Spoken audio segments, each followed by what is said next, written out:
स्वर ज्ञान जो है एक अनंत अनादि शिव से जीव तक की यात्रा है।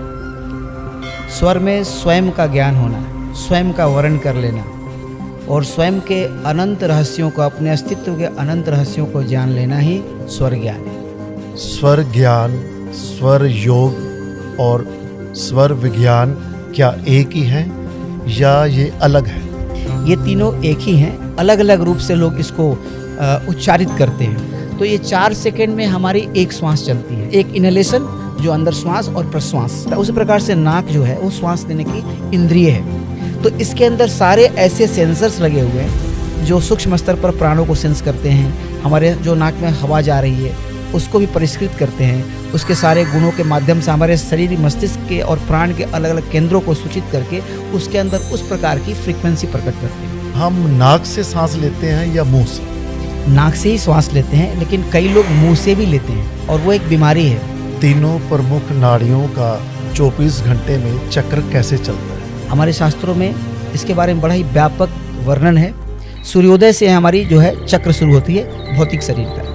हमारे शरीर में 3 शरीर है, भौतिक है, सूक्ष्म है, कारण है। भौतिक शरीर का एक साइकिल है, एक सूक्ष्म शरीर का साइकिल है, कारण का है। भौतिक शरीर का साइकिल 24 घंटे में पूरा होता है। आपकी दाहिनी नासिका है ना, वो गर्म है, वो सूर्य नाड़ी है और वो सूर्य से संचालित होती है, सूर्य की शक्ति से संचालित होती है और सूर्य के कार्यों को करती है, रौद्र कर्म को करती है। चंद्र नाड़ी क्या है? वो चंद्रमा का शीतलता उसके गुण है और वो सौम्य है। सूर्य जो है ना पुरुष तत्व है ज़्यादा, उसमें चंद्रमा में नारी तत्व ज़्यादा है, शक्ति स्वरूपा है। तो हमारा वाम भाग क्या है? वो शक्ति स्वरूपा है और दाहिना भाग क्या है? शिव स्वरूपा है। इसको अर्धनारीश्वर का कॉन्सेप्ट हमारे शास्त्रों में दिया गया। सारे हार्मोन संतुलित हो जाते हैं। असंतुलन से ही तो असंतुलित हार्मोन। अगर मान लीजिए आदमी स्ट्रेस में रहेगा, बहुत ही डिप्रेस रहेगा, अगर स्ट्रेस हार्मोन ज़्यादा सीक्रेट हो जाएगा तो हमारे कोशिकाओं को मारना शुरू कर देगा। हमारे ब्लड के अंदर ना उसकी संख्या बढ़ने से हमारे बहुत सारे जो ऑर्गन्स है उस पर प्रभाव पड़ता है।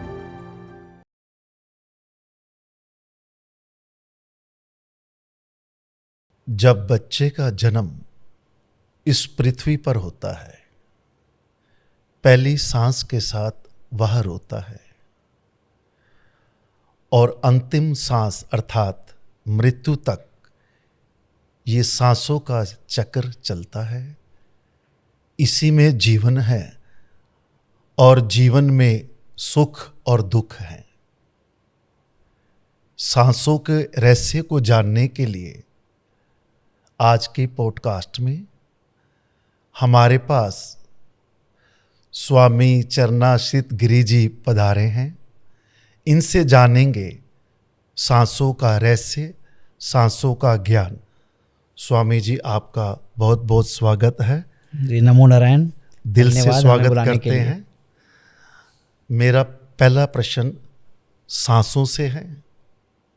आम मनुष्य जब सांस लेता है उसे सांस का ज्ञान नहीं, और इसी विषय पर आज हम बात करेंगे। मेरा पहला प्रश्न है, स्वर ज्ञान क्या है और स्वर किसे कहते हैं, अर्थात स्वर का अर्थ क्या है? स्वर ज्ञान जो है एक अनंत अनादि शिव से जीव तक की यात्रा है।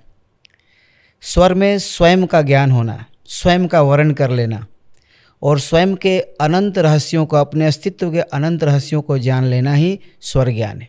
स्वर का मतलब शब्द भी होता है, वाणी भी होता है, संगीत में भी स्वर होते हैं जो एक तारतम्य, एक निनाद के साथ जब वो उठते हैं तो लोग मंत्रमुग्ध हो जाते हैं। और वही स्वर अगर बिगड़ा हुआ है तो लोगों को नॉइज और उससे सिर दर्द भी हो जाता है। उसी प्रकार से सृष्टि में भी एक स्वर चल रहा है, एक ऊर्जा का एक साम्राज्य है, एक सृष्टि है जिससे सब कुछ संचालित हो रहा है।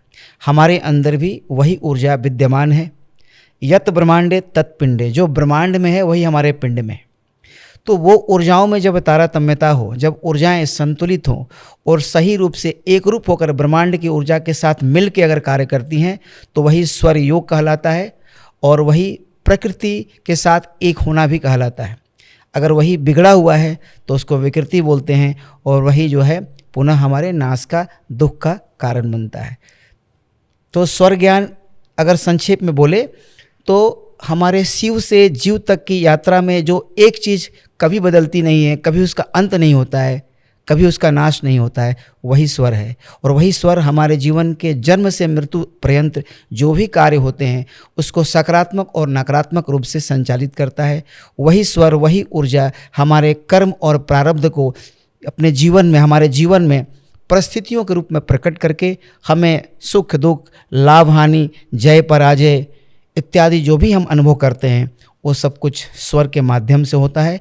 और ये स्वर हमारे श्वासों के साथ जुड़ा हुआ है। जो श्वास है वो एक ही है पूरे ब्रह्मांड में, जिसको स्वर बोलते हैं। शिव से जीव तक जितने भी जीव चराचर जगत में हैं, जितने भी प्राणी हैं, वनस्पति हैं, उस एक स्वर से जुड़े हुए हैं, जिसको बोलते हैं एक ही ब्रह्म है। बोलते हैं कि हमारे शरीर में जो आत्मा है वही ब्रह्म है, आत्मा ब्रह्म। तो ये स्वर ज्ञान और स्वर जो है वही एक ऊर्जा से हमारे साथ हमारे अस्तित्व को जोड़ती है। और जब हम उस ऊर्जा को पहचान लेते हैं तो ऊर्जा जो काल का भी माध्यम है, काल भी इसी पर आरूढ़ हो करके हमारे जीवन के परिस्थितियों को जन्म देता है। तो काल का निवास भी स्वर पर है। तो स्वर स्वयं से महाकाल का रूप है।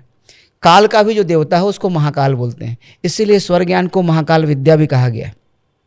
तो काल जब स्वर पर आरूढ़ होता है तो एक सामान्य मनुष्य को, किसी को कुछ पता नहीं चलता है कि काल कैसे कार्य कर रहा है। लेकिन जब हम स्वर ज्ञान से युक्त हो जाते हैं तो काल की हर चाल को पहचान करके हम उसके गति को बदल करके अपने जीवन में अभिष्ट सिद्धि की प्राप्ति कर सकते हैं। अगर दुर्भाग्य है तो सौभाग्य में बदल सकते हैं। हमारे जीवन में क्लेश, बीमारियां लिखी हुई हैं और हमारे शरीर के अंदर विकार उत्पन्न हो रहे हैं, तो उसको स्वर के माध्यम से पहचान करके उन विकारों को तत्क्षण हम नष्ट कर सकते हैं, बदल सकते हैं। जो विकार, जो बीमारियां सूक्ष्म स्तर पर प्रकट हो रही हों, जो कुछ महीनों में व्यापक स्वरूप लेकर के हमारे शरीर में प्रकट होने वाली हैं, उसको भी हम स्वर के माध्यम से पहचान के उसी समय उसका जो है नाश कर सकते हैं और उसको पुनः एक रूप बना करके हमारे अंदर के और ब्रह्मांड के जो प्राण हैं, जो तत्व हैं, उनको एक वाइब्रेशन, एक फ्रीक्वेंसी मिला करके जो उसके अंदर डिस्टॉर्शन है, विकृति उत्पन्न हो रही है, उसको शांत करके जो हमारे कर्मों से आई थी, क्योंकि हमें स्वर का ज्ञान है, तो काल के गति को बदल करके जीवन में हम हर एक फील्ड में जो भी हमारे जीवन में क्षेत्र हैं, सभी क्षेत्रों में अभिष्ट सिद्धि को प्राप्त कर सकते हैं। और अंत में सब कुछ को प्राप्त करके जीवन में सांसारिक जितनी भी उपलब्धियां हैं और जो आध्यात्मिक उपलब्धियां हैं, जो आत्मा से, अपने स्वयं से जुड़ा हुआ है, दोनों को प्राप्त करके अंत में परम धाम मोक्ष की प्राप्ति कर सकते हैं। आज का जो हमारा विषय है श्वास, श्वास को ही आप स्वर कहते हैं। मेरा प्रश्न ये है, स्वर ज्ञान, स्वर योग और स्वर विज्ञान क्या एक ही हैं या ये अलग है? ये तीनों एक ही हैं, अलग अलग रूप से लोग इसको उच्चारित करते हैं। स्वर ज्ञान, स्वर विज्ञान और स्वर महाविज्ञान, नाना प्रकार के ऐसे शब्द होते हैं जो सिमिलर होते हैं लेकिन उच्चारण अलग अलग तरीके से किया जाता है। एक स्वर ज्ञान जो हम संगीत में सीखते हैं, कई बार क्या होता है कि लोग स्वर ज्ञान से संगीत को भी समझने लगते हैं। स्वर ज्ञान और स्वर हाँ, तो स्वर जो है ना, उसमें साउंड तो है ही, हमारे स्वर में भी साउंड है। परमात्मा और आत्मा दोनों निवास करते हैं, तो सोहम मंत्र चलते रहता है। तो वही सोहम में जो है सारे विकृति और प्रकृति छुपा हुआ है। तो मूल रूप से स्वर जो है ब्रह्मांड की जो अंतर्निहित ध्वनि है, जो शिव शक्ति की ध्वनि है, उसका एक स्वरूप जो है, जो उसकी परम पवित्र प्राकृतिक बिना किसी विकृति का स्वरूप है, उस ध्वनि को भी प्रतिनिधित्व करता है। तो स्वर, यहाँ पर स्वर हो चाहे संगीत का स्वर हो, सब एक ही हैं, क्योंकि संगीत के माध्यम से भी अगर आप संगीत बढ़िया करेंगे तो आपके जो नाड़ियाँ हैं वो अपने आप संतुलित हो जाती हैं। तो सब जितने भी हैं उसमें समाहित हैं। और अगर स्वर विज्ञान जो श्वासों का विज्ञान है, उसको स्वर या स्वर अलग अलग शब्दों में लोग गढ़ते हैं, तो वो सब एक ही है। एक मनुष्य 24 घंटे में कितनी बार श्वास लेता है?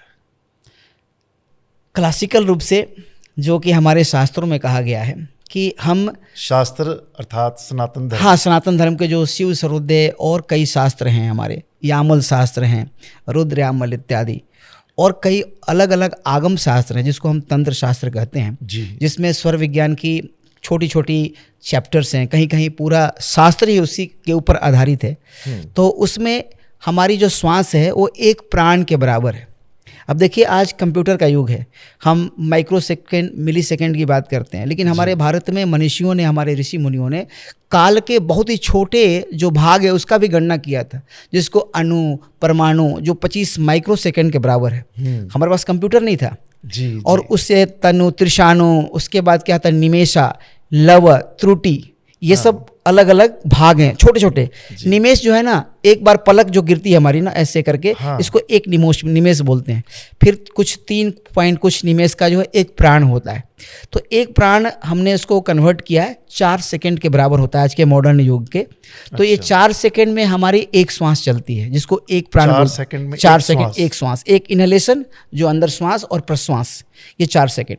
इस प्रकार से 1 घंटे में अगर 60 मिनट में देखा जाए तो 900 श्वास होते हैं, और 24 घंटे में 21,600 बार हम श्वास लेते हैं।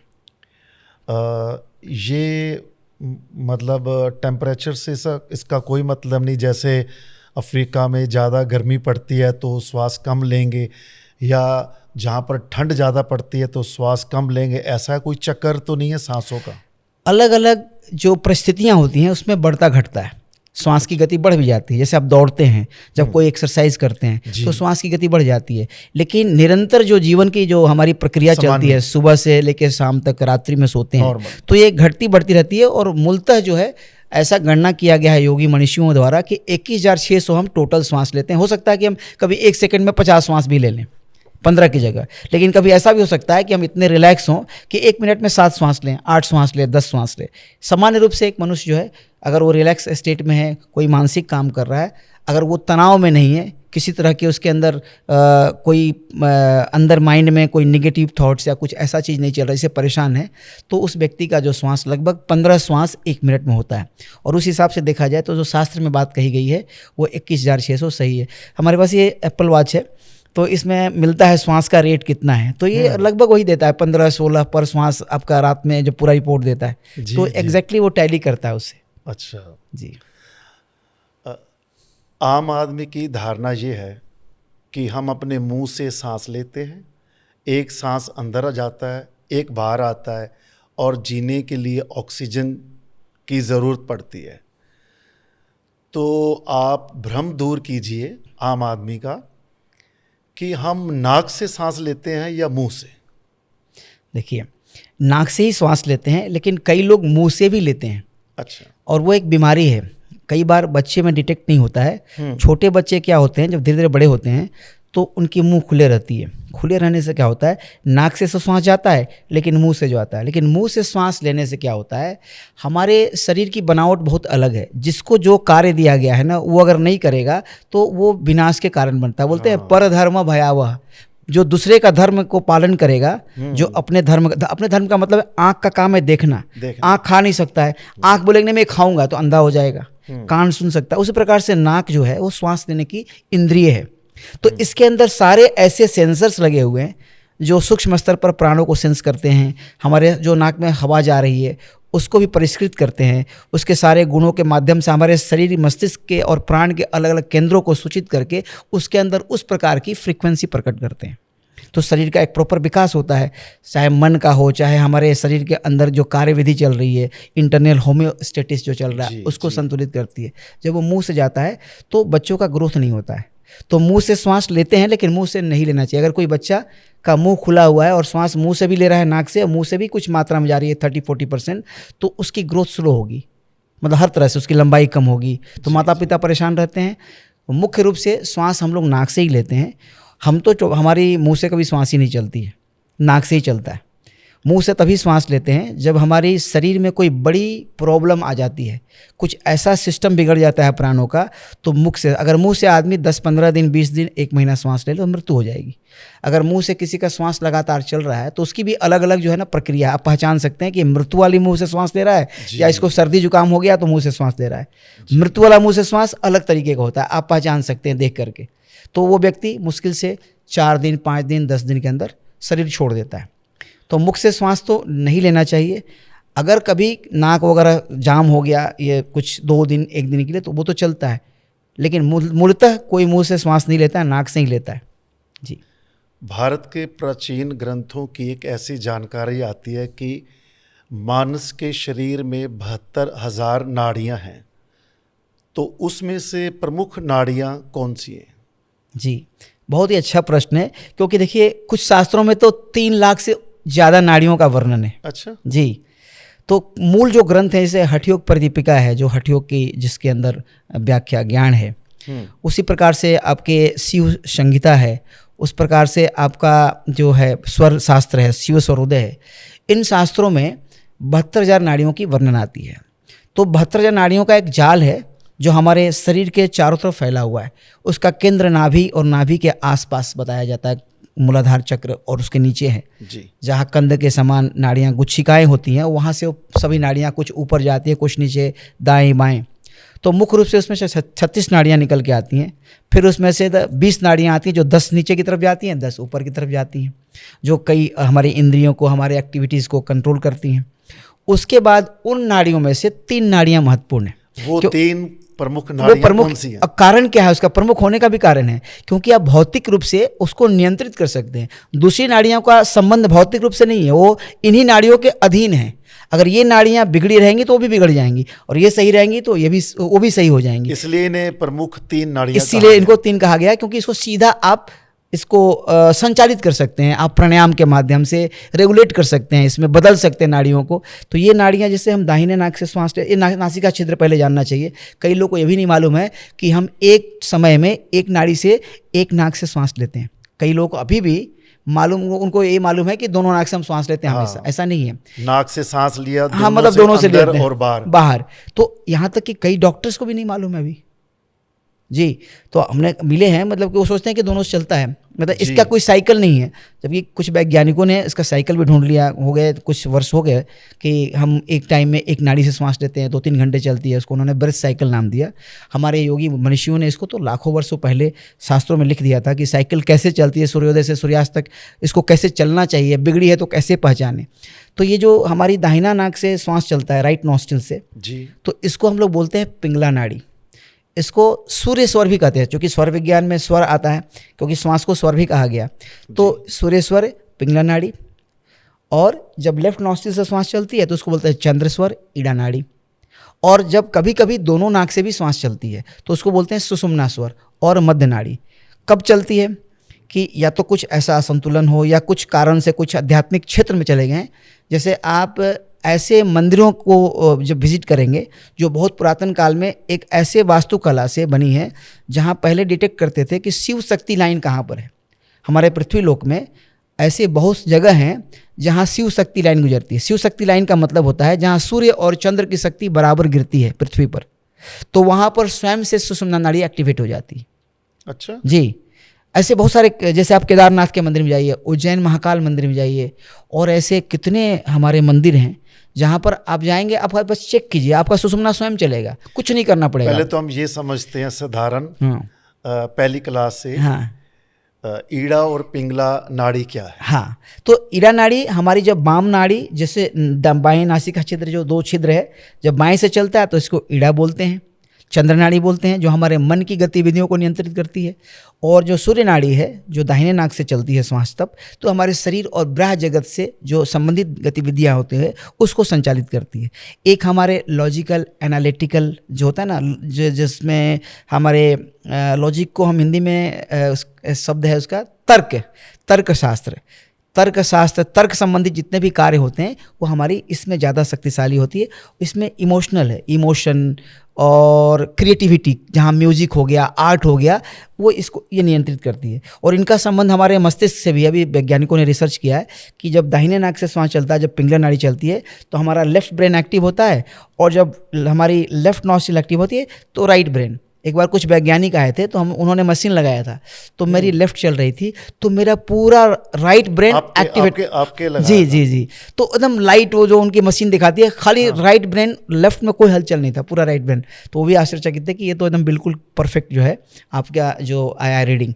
और कई रिसर्च उन्होंने किया, तत्वों का मशीन ला के अब उसका एनालिसिस कर रहे हैं, वो लोग बताएंगे। कुछ वैज्ञानिक आए थे बाहर से जिन्होंने लगाया था कि श्वास से क्या क्या बदलाव मस्तिष्क में होता है, आप तत्व बदल करके कौन से पृथ्वी तत्व में क्या, क्योंकि नाड़ियों में तत्व भी होते हैं, अभी हम उस पर नहीं जाएंगे क्योंकि बहुत एडवांस हो जाएगा, लेकिन हमारे श्वास में 5 तत्व भी चलते हैं। और वो पांचों तत्वों का क्या प्रभाव मस्तिष्क में, उसका भी उन्होंने रिसर्च किया था। तो ये जो नाड़ियाँ हैं बहुत ही महत्वपूर्ण हैं, क्योंकि समस्त शरीर की जितनी घटनाएं होती हैं उसकी जो केंद्र है यही है, यहीं से सब कुछ नियंत्रित होता है। तो जैसे कि पिंगला नाड़ी चलेगा तो उसमें आप वही काम कर सकते हैं जो पिंगला नाड़ी जिसको सपोर्ट करती है। इसके विपरीत कार्य करेंगे तो उसमें सफलता नहीं मिलेगी। अब पिंगला में आप स्थिर कार्य नहीं कर सकते हैं, पिंगला में रौद्र कर्म करेंगे, आप चर कार्य करेंगे जिसका रिजल्ट आपको ज्ञात नहीं है जी। तो उस तरह का। लेकिन ईड़ा नाड़ी है, स्थिर कार्य करेंगे, शुभ कार्य करेंगे, सौम्य कार्य करेंगे। लेकिन सौम्य कार्य इसमें करेंगे तो इसमें आप रौद्र काम नहीं कर सकते, बहुत मेहनत वाला काम, बहुत फाइटिंग वाला, एक्सरसाइज करने वाला, वो ईड़ा में नहीं होगा। वो पिंगला जब चले तब करना चाहिए। और सुषुम्ना में जितने भी आध्यात्मिक कार्य हैं, जैसे ध्यान है, मंत्र जाप है, ईश्वर और परमात्मा से संबंधित जो भी सिमरन लोग करते हैं, साधनाएं करते हैं, वो सुषुम्ना में हजारों लाखों गुना ज़्यादा फल देगा। जैसे आपने एक माला जप किया पिंगला में और एक सुषुम्ना में किया, तो जो पिंगला वाला है उसका जो प्रभाव, जो फ्रीक्वेंसी हमारे शरीर पर उसका जो स्पंदन का प्रभाव पड़ेगा, जो हमारे ऊर्जाओं में बदलाव लाएगा, उससे हजारों गुना ज़्यादा बदलाव सुषुम्ना में लाएगा वो आध्यात्मिक जगत में। तो अगर हम पिंगला नाड़ी में जप कर रहे हैं तो उसका इम्पैक्ट ज़्यादा नहीं होगा, लेकिन सुषुम्ना में कर रहे हैं। अब वो जप किस लिए कर रहे हैं ये भी इंपॉर्टेंट है। अगर हम आत्मकल्याण के लिए कर रहे हैं तो सुषुम्ना में करना है, लेकिन हम जगत में कुछ प्राप्त करने के लिए कोई जप और अनुष्ठान कर रहे हैं तो वो शुभ कार्य में आएगा। पुष्टि तुष्टि के कार्य होते हैं ना, हम किसी को खुश करना चाहते हैं, देवता को, किसी शक्ति को, तो फिर लेफ्ट नॉस्ट्रिल में जब बायां जब सांस चलता है उसमें करना चाहिए उसको। तीनों प्रमुख नाड़ियों का 24 घंटे में चक्र कैसे चलता है? हमारे शास्त्रों में इसके बारे में बड़ा ही व्यापक वर्णन है। सूर्योदय से हमारी जो है चक्र शुरू होती है भौतिक शरीर का। हमारे शरीर में 3 शरीर है, भौतिक है, सूक्ष्म है, कारण है। भौतिक शरीर का एक साइकिल है, एक सूक्ष्म शरीर का साइकिल है, कारण का है। भौतिक शरीर का साइकिल 24 घंटे में पूरा होता है, जिसमें 21,600 श्वास हम लोग लेते हैं। जी, जैसे लेफ्ट नोज में कितनी देर हम श्वास लेते हैं, राइट में कैसे लेते हैं? जी, बहुत अच्छा प्रश्न है ये। हर एक दिन जो है हमारे जो चंद्रमा और सूर्य की जो कैलेंडर है वो जो है उसकी गति के आधार पर हमारा स्वर चलना चाहिए। सौर्य मास होता है और चंद्रमास होता है, दोनों लिंक्ड है। तो जैसे कि जब हमारी मेष मंथ होती है, वृषभ मंथ होती है, जब सूर्य किसी राशि में प्रवेश करते हैं तो सौर्य मास उसको बोलते हैं जी। और उसी के आधार पर हमारा चंद्रमास का निर्माण होता है। आपने सुना होगा अधिक मास, 6 मास, तो वो उसी से सब बनता है। दोनों हमारा ल्यूनो सोलर कैलेंडर है। तो हमारी जो तिथियां हैं जो ल्यूनर कैलेंडर के, जिसमें चंद्रमास बोलते हैं, चैत्र वैशाख, उसमें 2 पक्ष होते हैं, शुक्ल पक्ष होता है और कृष्ण पक्ष होता है। तो शुक्ल और कृष्ण पक्ष में आपको एक खास तिथि में एक खास नाड़ी चलना चाहिए। जैसे कि शुक्ल पक्ष के 3 दिन प्रतिपदा, द्वितीया, तृतीया को चंद्र नाड़ी मतलब लेफ्ट नॉस्ट्रिल से श्वास चलना चाहिए सूर्योदय के टाइम में। अगर उससे नहीं चलेगी तो वो दिन आपका खराब जाएगा, हर जगह बाधाएं, क्लेश उत्पन्न होगा। लेकिन उस दिन अगर वो चंद्र नाड़ी चलेगी तो आप देखेंगे कि हर जगह हमारा जो कार्य है, किसी तरह के कार्य करते हैं, जीवन में अनुकूलता है, बड़ा ही सहज रूप से सब कुछ हो रहा है। लेकिन अगर विपरीत चलती है तो बिगड़ जाता है। तो इनका एक साइकिल है, उस साइकिल के विपरीत चलती है तो हमारे जीवन पर उसका प्रभाव पड़ता है। साइकिल का टाइमिंग क्या है? सूर्योदय के टाइम से शुरू होता है और 2.5 घड़ी या 1 घंटे के हिसाब से 24 घंटे नाड़ियाँ बदलती हैं। अगर सूर्योदय में ईड़ा नाड़ी मतलब चंद्र नाड़ी शुरू हुई जिस दिन, और किसी दिन पिंगला भी होता है, 3 दिन ईड़ा 3 दिन पिंगला के हिसाब से चलते रहता है। तो जिस दिन चंद्र नाड़ी से शुरू होगा तो अगले जो घंटा होगा वो सूर्य नाड़ी होगा, उसके बाद वाला फिर चंद्र होगा। 1 घंटे बाद हाँ, लगभग चेंज होता है। दर्शकों के लिए आसान शब्दों में बात करें तो हम 1 घंटा लेफ्ट से सांस लेते हैं, फिर अपने आप चेंज होता है, राइट से लेते हैं। हाँ, लेकिन कई बार हमारे शरीर में प्राणों में असंतुलन होता है कर्मों के माध्यम से। अगर हमारे कर्म में कोई बीमारी लिखा है तो जब तक प्राण बिगड़ेंगे नहीं तब तक बीमारी होगा नहीं। तो हमारे विकृतियाँ, हमारे लाइफ स्टाइल, खाने पीने और सोचने के तरीके से, चाहे राग द्वेष नहीं करते हैं लोग, काम क्रोध लोभ, इसके प्रभाव से वशीभूत होकर नाड़ियाँ बिगड़ती हैं। उसके संतुलन में जो है ऊर्जाएं, विकृतियाँ उत्पन्न होती हैं। तो उस विकृतियों से क्या होता है, जो साइकिल बिगड़ जाता है। तो कभी क्या होगा, 4 घंटा एक ही नाड़ी चल जाएगा। अच्छा, हाँ, ऐसा भी होता है। हाँ, कभी 6-6 घंटा चल जाएगा, कभी कभी अल्टरनेट करेगा, तो शरीर का संतुलन बिगड़ जाता है। तो उससे क्या होता है, आपका मानसिक तनाव भी होता है, सांसारिक जो जगत में आप कार्य करते हैं उसमें भी असफलता और बहुत तरह की परेशानियां उत्पन्न होती हैं। ये तो आज सारे जगत का यही हाल है, जो बुरा हाल है जी। तो हम ये समझे कि इनका नाड़ियों का संतुलन बिगड़ा हुआ है। बिल्कुल बिल्कुल। अगर नाड़ी संतुलित होगी, स्वर बल है, ये जो स्वर है ना, इस सृष्टि का सबसे बड़ा बल है जो काल को भी बस में कर लेता है। तो अगर स्वर आपका संतुलित है जी, तो आपके नर्वस सिस्टम, आपका इंटरनल होम्योस्टेटिस, जो सारे फिजियोलॉजी हैं, साइकोलॉजी ये सब परफेक्ट चलेगी, ना डिप्रेशन होगा, न ज़्यादा आदमी ओवर एक्टिव होगा, बड़ा संतुलित रहेगा। तो नाड़ियों के प्रभाव से हमारे शरीर के सारे और मन की सारी गतिविधियां संतुलित होती हैं। लेकिन अगर ये बिगड़ गया तो सब कुछ असंतुलित हो जाता है। आजकल देखिए बहुत डिप्रेशन के केस आ रहे हैं और नाना प्रकार के, क्योंकि ये हमारी लाइफस्टाइल, हमारा जो सोसाइटी जिस रास्ते पर चल रहा है उसके कारण से नाना प्रकार के विकृतियाँ उत्पन्न हो रही हैं। उन विकृतियों से नाड़ियाँ, ऊर्जाएँ प्रभावित हो रही हैं और फिर हमारी नाड़ियों का जो चलन है वो बिगड़ जाता है। वो साइकिल के हिसाब से नहीं चलती हैं। दिन का 12 भाग होता है, रात का 12 भाग। अगर दिन 11 घंटे का है तो एक नाड़ी 55 मिनट की होगी, दिन 12 घंटे का तो एक नाड़ी 1 घंटे की होगी, रात 13 घंटे का तो 1 घंटे 5 मिनट की एक नाड़ी होगी, क्योंकि दिन रात बढ़ता घटता है ना। तो 12 भाग दिन का होता है, 12 रात का, उसके हिसाब से नाड़ियाँ चलती है, लगभग 1 घंटे के आसपास चलती हैं। धर्म में एक कहावत है, जैसा अन्न वैसा मन। तो मेरा नेक्स्ट विषय जो सब्जेक्ट है वो है भोजन, कि तन और मन पर भोजन का असर होता है। जो भी हम भोजन ग्रहण करते हैं तो भोजन का नाड़ियों से भी संबंध है। बिल्कुल संबंध है, क्योंकि ये भोजन हमारे अस्तित्व को प्रभावित करती हैं। हमारे भारत में जब हम भोजन करते हैं तो हम एक मंत्र बोलते हैं, अन्नपूर्णे सदा पूर्णे शंकर प्राण वल्लभे ज्ञान वैराग्य सिद्ध्यर्थम भिक्षाम देहि च पार्वती। हम प्रार्थना करते हैं उस परमात्मा से, उस परा देवी से, शक्ति माता से, कि जो अन्न के रूप में आप हो, जो सब पूर्ण करते हो। अगर अन्न ना हो तो क्या पूर्ण होगा? हम तो मर जाएंगे, हम तो अनकॉन्शियस हो जाएंगे। अन्न पूर्ण सदा पूर्ण। अगर अन्न पूर्ण है, आपको भोजन क्षुधा शांत हो गया है, तो आप सब कुछ करने में समर्थ हैं जी। तो और शंकर, जो कि आप स्वयं शंकर जो चेतना है उनकी आप अर्धांगिनी है। बिना आपके चेतना भी कार्य नहीं कर सकती। चेतना अपने आप को कैसे जानती है? शक्ति के माध्यम से। सूर्य का प्रकाश आ रहा है, सूर्य का ज्ञान कैसे होता है? प्रकाश से होता है। प्रकाश को हटा दीजिए तो सूर्य का ज्ञान नहीं होगा। तो वैसे ही शक्ति चेतना की हिस्सा है। बिना शक्ति का अपना स्वयं का ही ज्ञान नहीं होगा। महाशून्य, शून्य हो जाएंगे हम, हर तरीके से शून्य हो जाएंगे, कोई गतिविधि ही नहीं होगी। तो शंकर प्राण वल्लभ ज्ञान वैराग्य सिद्ध्यर्थम, जो भी हमारे जीवन में ज्ञान, जो हमारे अंदर की दिव्य चक्षु है जो खुलती है, जिससे हम विराट को, ईश्वर को, संसार को एक रूप में देखते हैं, हमें वो ज्ञान मिलता है जिससे कि हम समझते हैं कि हम तो सब एक ही चीज़ से बने हैं, एक ही परमात्मा के संतान हैं। और फिर वैराग्य, मतलब वैराग का मतलब होता है कि सजग। वैराग का लोग गलत अर्थ ज़्यादा ले लेते हैं कि सब कुछ छोड़ना। वैराग जो है ऐसा नहीं है। वैराग का मतलब सजगता। जहाँ सजगता है वहाँ वैराग्य है। जैसे आप मूवी देखते हैं तो उसमें देखते हैं कई बार लोग इमोशनल होकर रोने लगते हैं, लेकिन जब देखते हैं कि तो मूवी है, जो व्यक्ति मर गया या कुछ हो गया घटना, ये तो ऐसी एक्टिंग है। जैसे ही उसको उसका ज्ञान हो जाता है उसकी आंखें रुक जाती है, तो सजगता आ जाती है कि तो मैं मूवी देख रहा हूँ। लेकिन जब वो भूल जाता है कि मूवी देख रहे हैं तो फिर उसी में बह जाता है। तो जब हम सजग होते हैं जीवन में और ज्ञान एक साथ और सजगता के साथ जीते हैं, सिद्ध हो जाते हैं, पर फिर हमको सारा ज्ञान हो जाता है। तो जहाँ अन्न है ना, अन्न उसका मूल केंद्र है। आपने कहा जैसा अन्न वैसा मन, बिल्कुल सत्य है कि जो अन्न हम ग्रहण कर रहे हैं इस सृष्टि की ऊर्जा से बना हुआ है, सूर्य चंद्र की ऊर्जा से बना है, शिव शक्ति की ऊर्जा से बना हुआ है। सूर्य की प्रकाश और चंद्रमा की अमृत जब पड़ती है किसी पौधे पर, तभी उसमें फल का निर्माण, बीज का निर्माण होता है। और जब हमारे अंदर जाता है तो फिर क्या होता है? वही रसों में परिवर्तित होता है। वही रस ऊर्जा, प्राण बनते हैं। वही प्राण से मन को ऊर्जा मिलती है। उसी मन से मन के विचार उत्पन्न होते हैं। उसी विचार से हम नई घटनाओं को जन्म देते हैं। तो अगर तामसिक भोजन होगा या भोजन हम ढंग से नहीं करेंगे, उसको ऐसे ही जैसे होता है ना कि जैसे जो जीव जंतु खाते हैं, जैसे दौड़ के कुत्ते बिल्ली खाते हैं, वैसे मनुष्य को नहीं खाना चाहिए, क्योंकि हम कुत्ते बिल्ली नहीं हैं। हमें तो भगवान ने विवेक बुद्धि दिया हुआ है।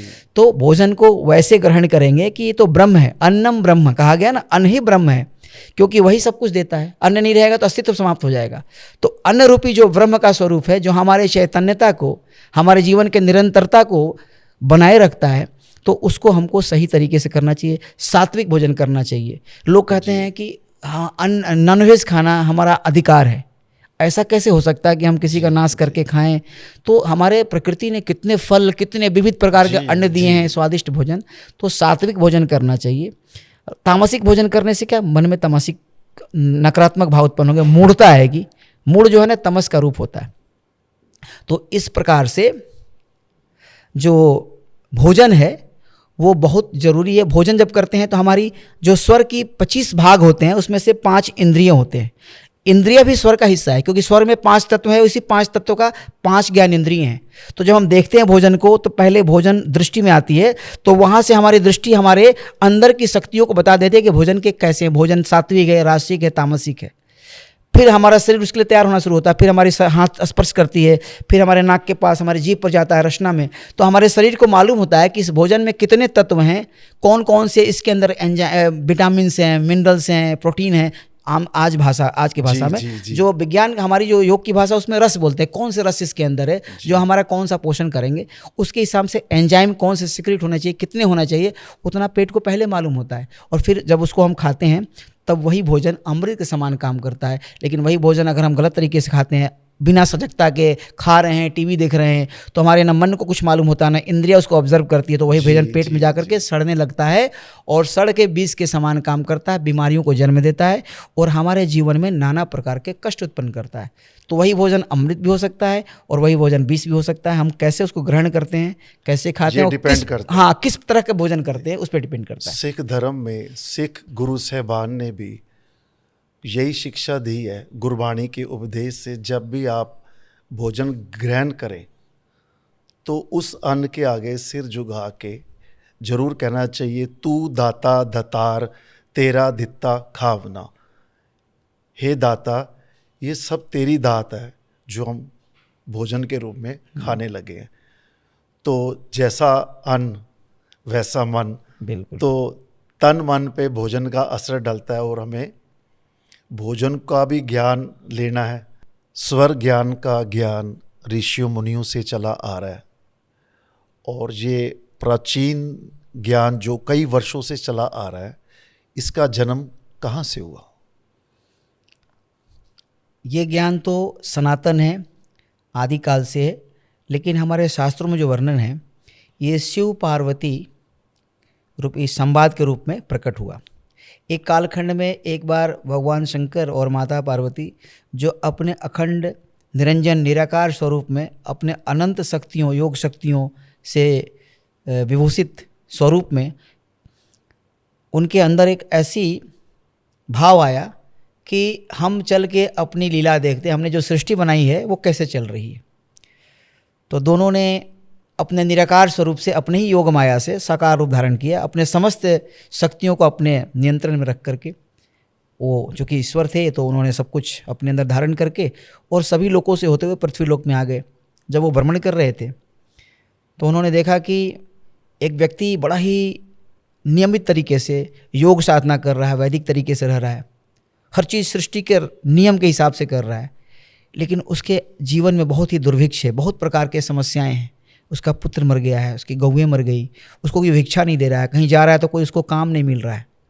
और दूसरे तरफ वैसे ही जीवन जीने वाले, जो एक धर्मयुक्त, शास्त्रयुक्त, नियमित, जो ब्रह्मांड के किसी प्राणी को कष्ट नहीं दे रहा है, जो नियम है उससे चल रहा है और आत्ममुखी होकर के वो साधनात्मक जीवन जैसे वो व्यक्ति जी रहा है वो भी जी रहा है, तो उसके घर में धन्य धान्य, पुत्र पौत्र, गोत्र की वृद्धि हो रही है, हाथी घोड़े सब भरे पड़े हैं, अन्न भी भरा पड़ा है। और फिर आगे बढ़ के देखते हैं तो एक चोर जो गलत काम कर रहा है उसको राजा के सिपाही उल्टा लटका के मार रहे हैं, चिल्ला रहा है, करा रहा है। फिर देखते हैं कि एक दूसरा चोर वो सोने के सिंहासन बैठ के चोरी के धन का आनंद ले रहा है अपने परिवार के साथ। तो माता पार्वती ने भगवान शंकर से पूछा, नाना शास्त्र पुराण प्रभु दिन्हा, फिर मानुष दुख पार न किन्ना। आपने इतने ज्ञान दे दिए, सारे वेद शास्त्र दे दिए मनुष्य को, फिर भी मनुष्य दुख को पार नहीं कर पाया है। मैं जानती हूँ कि कर्म का रहस्य, हमारी ईश्वरीय तत्व का उसमें कोई भी इंटरफेरेंस नहीं है, हम कुछ नहीं करते हैं, व्यक्ति अपने कर्मों को ही भेजता है, वही उसके स्वरूप को बनाते हैं, वही उसके प्रारब्ध को बनाते हैं, पुनः वो जन्म लेता है, उसको भोगता है। लेकिन मैं चाहती हूँ कि आप वो ज्ञान प्रकट करें जो इन कर्म के बंधनों से मुक्त कर दे मनुष्य को, एक ऐसा ज्ञान जो काल के बंधन से मनुष्य को मुक्त कर दे और मनुष्य किसी जीवन में उस साधन को साध करके अपने जीवन में सर्व सिद्धि की प्राप्ति करे। और उसमें माता पार्वती पहला प्रश्न करती हैं कि देव देव महादेव कृपा कृत्वम ममोपरि सर्व सिद्धि करम ज्ञानम कथमस्व ममो प्रभु। वो बोलती है माता पार्वती, हे देवों के देव महादेव, आप सर्वज्ञ हैं, आप सब कुछ जानते हैं और निश्चित रूप से आपके अनंत चेतना से वो ज्ञान अभी नहीं प्रकट हुआ है जिससे कि सर्व सिद्धि की प्राप्ति मनुष्य कर पाए, क्योंकि आपके अनंत चेतना, अनंत भाव जो आप अपने अंदर संजोग करके रखे हुए हैं, उससे अगर कोई चीज़ प्रकट हो जाए तो सृष्टि में हर जगह वो व्याप्त हो जाएगा, उसके स्पंदन, और ऋषि मुनि सब उसको अपने समाधि में जाके स्वीकार कर सकते हैं, उसको ग्रहण कर सकते हैं, और फिर वो जो ज्ञान है वो संसार में प्रतिपादित हो सकता है गुरु शिष्य परंपरा के माध्यम से। तब भगवान शंकर फिर आगे माता बोलती हैं कि कथम ब्रह्मांड उत्पन्नम, ये ब्रह्मांड की उत्पत्ति कैसे हुआ, कथम वह परिवर्तते, इसके इस अंदर बदलाव कैसे होता है, कथम विलीयते देव, और इसका फिर लय कैसे हो जाता है, बद ब्रह्मांड निर्णयम, इस ब्रह्मांड का निर्णय कौन करता है। चूँकि मैं जानती हूँ सब कुछ, फिर भी जन कल्याण हेतु आप इसको अपने श्रीमुख से प्रकट करेंगे तो ब्रह्मांड में इसके रहस्य और इसके जो स्पंदन है प्रकट हो जाएंगे। और फिर भगवान शंकर प्रसन्न होकर बोलते हैं, हे पार्वती आप हमें बहुत ही प्रिय हैं, आपने ये बहुत ही सुंदर प्रश्न किया है, और इसीलिए मैं इस दिव्य ज्ञान को जो सबसे गूढ़ है, सबसे गोपनीय है, आज पहली बार प्रकट करूँगा। और तब भगवान शंकर बोलते हैं, निरंजनो निराकारो एको देवो महेश्वर, एक निरंजन निराकार हम दोनों का यामल स्वरूप है शिव शक्ति का, जो कि अखंड है, अनादि है, नित्य है, सनातन है, जिसका कभी जन्म नहीं हुआ, हम सदा से था, वो काल परिच्छिन्न है, काल तो बहुत बाद में, काल का हमारे से ही उसका उद्भव हुआ है। तो निरंजनो निराकारो एको देवो महेश्वर, एक महेश्वर स्वरूप हम लोगों का है, दोनों का यामल स्वरूप है, एक स्वरूप है। तस्मात् आकाश उत्पन्नम, उससे आकाश की उत्पत्ति हुई, आकाश मद वायु संभव, फिर वायु, वायु तेज अग्नि, तथा आप जल, तथा पृथ्वी समुद्भव, से फिर पृथ्वी का निर्माण हुआ। एतानी पंचतत्वानि, और इस तरह से ये पांच तत्व विस्तीर्णानि च पंचदा, पांच भागों में विभक्त होकर के सृष्टि के समस्त चीज़ों को धारण कर लिए, ब्रह्मांड को, खंड को, पिंड को। फिर आगे बोलते हैं भगवान शंकर, चूँकि बहुत ही इंपॉर्टेंट समझना है इसको, ब्रह्मांड खंड पिंडाद्या स्वर नैव ही निर्मिता, सृष्टि संहार करता च स्वर साक्षात महेश्वर। भगवान शंकर बोलते हैं कि जो ब्रह्मांड है, जो अनंत कोटि है, कितने ब्रह्मांड हैं, एक एक ब्रह्मांड में कितनी आकाश गंगाएं हैं, कितने ब्रह्मा हैं। तो वैसे ब्रह्मांड खंड, जिस भाग में हम लोग इस समय इस चर्चा को कर रहे हैं, जिस पृथ्वी लोक में हम बात कर रहे हैं, ये खंड और पिंड, इस पृथ्वी लोक में चराचर जगत में जो भी जीव जंतु वनस्पति प्रकट हुए जिनके अंदर जीवन है, ब्रह्मांड खंड और पिंड तीन भाग में बटा हुआ है। स्वर नैव निर्मिता, स्वर से ही इसका निर्माण हुआ है। ये कौन से ग्रंथ में लिखा हुआ है? ये शिव सर्वोदय में लिखा हुआ है। और सृष्टि संहार करता है, सृष्टि भी और संहार कौन करता है, स्वर ही करता है। हमारा श्वास ही हमारी सृष्टि करता है और श्वास से ही हमारा संहार होता है। जब पहला श्वास प्रवेश करता है तो सृष्टि हो जाती है, बच्चा बड़ा होने लगता है, युवा होने लगता है, और फिर वो सब कुछ प्रदर्शित करता है जीवन में, सब कुछ अनुभव करता है। और वही बच्चा से जब श्वास निकल जाती है तो उसका फिर अंत होता है। सृष्टि संहार करता है, हर चीज़, जीव जंतु सूर्य चंद्र सबका जो निर्माण होता है उनका अंत हो जाता है। स्वर साक्षात, स्वर क्या है, साक्षात महेश्वर है। ये बहुत बड़ा स्टेटमेंट है, स्वर साक्षात महेश्वर। हमने क्या कहा कि अनादि एक ही तत्व है, स्वर जो है ना अलग अलग नहीं है, एक ही स्वर है। स्वर साक्षात कौन है, महेश्वर, महाकाल का रूप है, हमारा स्वरूप है, अनंत है, अखंड है, अनादि है, नित्य है, सनातन है, जिसमें कभी बदलाव नहीं आता है, कभी जिसका नाश नहीं होता है, वो महेश्वर। पहले क्या बोले थे, निरंजनो निराकारो एको देवो महेश्वर, एक महेश्वर से सब प्रकट हुआ। और फिर लास्ट में क्या बोलते हैं, स्वर साक्षात महेश्वर, जो स्वर है यही साक्षात महेश्वर का स्वरूप है।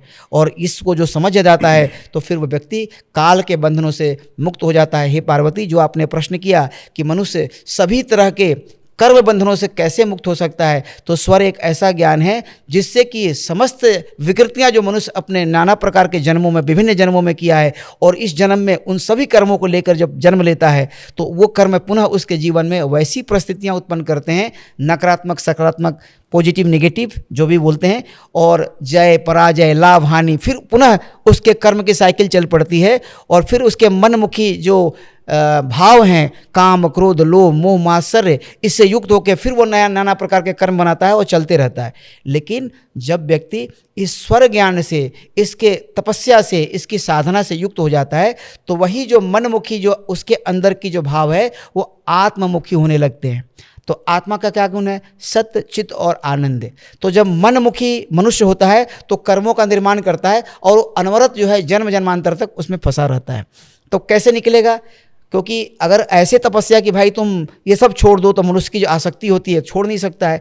बोले एक ऐसा, ये एंटीडोट ऐसे भाषा में बोलेंगे कि स्वर विज्ञान एक ऐसा ज्ञान है जिसको करने मात्र से आपकी इंद्रियां, आपके विचार अपने आप शुद्ध होने लगते हैं। आपके कहने का भाव है कि स्वर ज्ञान शिव पार्वती के संवाद का ग्रंथ है। जी, तो ये जो कौन सी भाषा में है? ये संस्कृत में है। तो ये इस तरह से शास्त्र का इसके सूत्र या श्लोक कितने इसमें हैं? 395 श्लोक हैं, जिसमें जीवन के समस्त घटनाओं को भगवान शंकर माता पार्वती के संवाद करें। उसमें नाड़ी हैं, कितने प्रकार की नाड़ियाँ होती है, कितने प्रकार के प्राण होते हैं, युद्ध में कैसे जाना चाहिए, एक दिव्य संतान की उत्पत्ति कैसे हो सकती है, सभी जो पक्ष जीवन के होते हैं सब कुछ इसके अंदर है। और ये पूरा शास्त्र जो है हमारे जीवन को बदलने में समर्थ है। लेकिन ये शास्त्र क्या होते हैं, उनके अंदर जो वाणी होती है ना, वो सामान्य नहीं होती है। हम कोई चीज़ को अगर लिटरल देखेंगे तो नहीं होता, उसके अंदर रहस्य छिपे हुए हैं।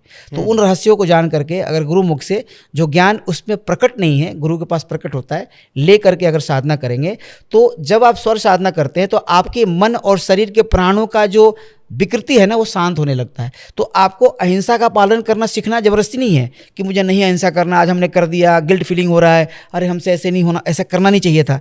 लेकिन जब आप स्वर साधना करते हैं तो स्वयं से आपके अंदर से अहिंसा, सत्य, अस्तेय, ब्रह्मचर्य, अपरिग्रह, जो यम नियम है, अपने आप प्रकट होने लगते हैं। आपको कोई प्रयास नहीं करना है। आप पिंगला नाड़ी में भोजन कीजिए, ईड़ा में जल पीजिए, और जो साधनाएं हम सामान्य रूप से एग्जाम्पल दे रहे हैं कि दाहिने नाक से श्वास चले तो भोजन करेंगे तो भोजन अमृत बनेगा, बाएं नाक से श्वास चले तो जल पीजिए। तो इस प्रकार से जब आप साधना शुरू करते हैं, इसमें बहुत सारी क्रियाएं हैं, साधनाएं हैं, ध्यान है, ये सब जब करेंगे तो आपके अंदर की जो विकृति है, जो आपके जीवन में नाना प्रकार के परिस्थितियां उत्पन्न करके आपके अज्ञानतावश आप नए कर्मों का निर्माण करते जा रहे हैं, उसके श्रृंखला को तोड़ देती है। जब आप स्वर के हिसाब से कोई कर्म करते हैं तो उसका फल तो मिल जाता है, लेकिन उसका कोई कर्म फल बाद में नहीं आता है, तो वो कोई प्रारब्ध नहीं बना सकता है। और जो प्रारब्ध आपका आ रहा है, जो कि आपके जीवन में कुछ ऐसा गलत या अच्छा चीज़ को जन्म देने वाला है, उसको आप स्वर से पहचान सकते हैं कि अभी जो मेरा स्वर चल रहा है इसमें कार्य सिद्ध नहीं होगा। तो जो क्यों सिद्ध नहीं होगा, क्योंकि आपके कर्म में लिखा है कि कुछ आपको हानि होना है। तो पहले अगर आप नहीं जान रहे थे तब तो आप कर्म कर देते, आपको हानि हो जाता, लेकिन आपने देखा मेरा स्वर बिगड़ा हुआ है, हमारी नाड़ी सही नहीं चल रही है, तत्व नहीं चल रहा है, निश्चित रूप से इस कार्य करने से हमें अशांति मिलेगी, हमें बहुत परेशानियां उत्पन्न होंगी, जिससे फिर कर्म की श्रृंखला चल पड़ेगी। तो आपने सही नाड़ी को बदल करके, सही तत्व को प्रकट करके आपने कर्म कर दिया, तो उसमें सिद्धि मिल गया। तो जो भाग्य ने लिखा था आपने क्या कर दिया, बदल दिया, आपने पढ़ लिया उसको।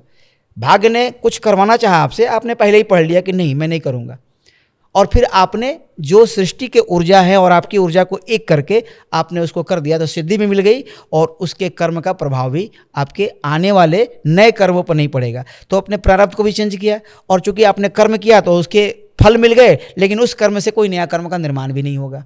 तो दोनों चीज़ एक साथ होता है, पुराने कर्मों का क्षय और नए कर्मों का जन्म नहीं होता है। उसमें कर्म तो होते हैं, लेकिन उसके अंदर प्रारब्ध को क्रिएट करने की सामर्थ्य उसके अंदर नहीं होती है, और फिर मनमुखी से आदमी आत्ममुखी हो जाता है। तो ये पूरा शास्त्र उसी से ऐसे ही प्रकट हुआ, और इसको करने मात्र से प्रैक्टिकल है, वैज्ञानिक तरीके से कोई भी व्यक्ति इसको करेगा तो निश्चित रूप से व्यक्ति हर प्रकार के मानसिक, शारीरिक, आध्यात्मिक कष्टों से मुक्त होकर अंत में मोक्ष को प्राप्त कर लेगा। और सर्व सिद्धि का ज्ञान है। माता ने कहा सर्व सिद्धि कर्म ज्ञानम, उन्होंने नहीं कहा योग सिद्धि कर्म ज्ञानम होता है ना, या मोक्ष सिद्धि कर्म ज्ञानम, धन सिद्धि कर्म ज्ञानम, ये कुछ भी बोल सकती थी। उन्होंने कहा सर्व सिद्धि कर्म ज्ञानम, जिसमें सर्वार्थ सिद्धि प्राप्त हो मनुष्य को, चाहे वो संसारिक हो चाहे आध्यात्मिक हो, और अंत में व्यक्ति मोक्ष को भी प्राप्त कर ले।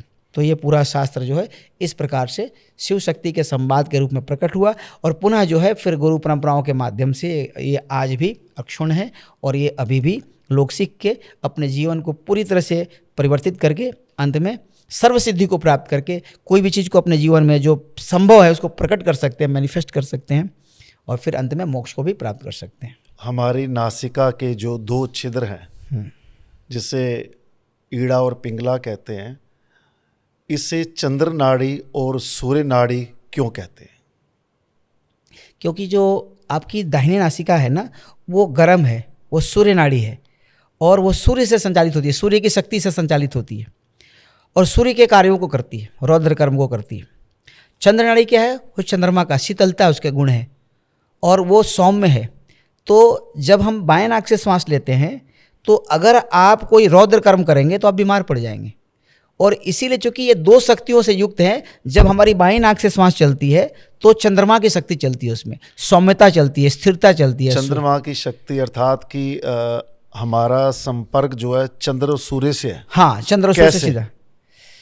देखिए, अगर आप पृथ्वी से देखेंगे तो सूर्य और चंद्रमा का डायमीटर समान होता है, भले उनका साइज अलग अलग है, हमारी लाखों पृथ्वी समा जाए सूर्य के अंदर, लेकिन अगर पृथ्वी लोक से देखेंगे यहाँ से तो चंद्रमा का जो साइज है और सूर्य का एक समान होता है, इसीलिए पूर्ण सूर्य ग्रहण लगता है। अगर चंद्रमा का डिस्क अगर छोटा होता है तो कभी पूर्ण सूर्य ग्रहण नहीं लगता है, उसको ढक देती है ना। जो आकार है वो एक जैसा दिखाई देता है, सूर्य भी एक जैसा और चंद्रमा भी एक जैसा है, मतलब पृथ्वी से।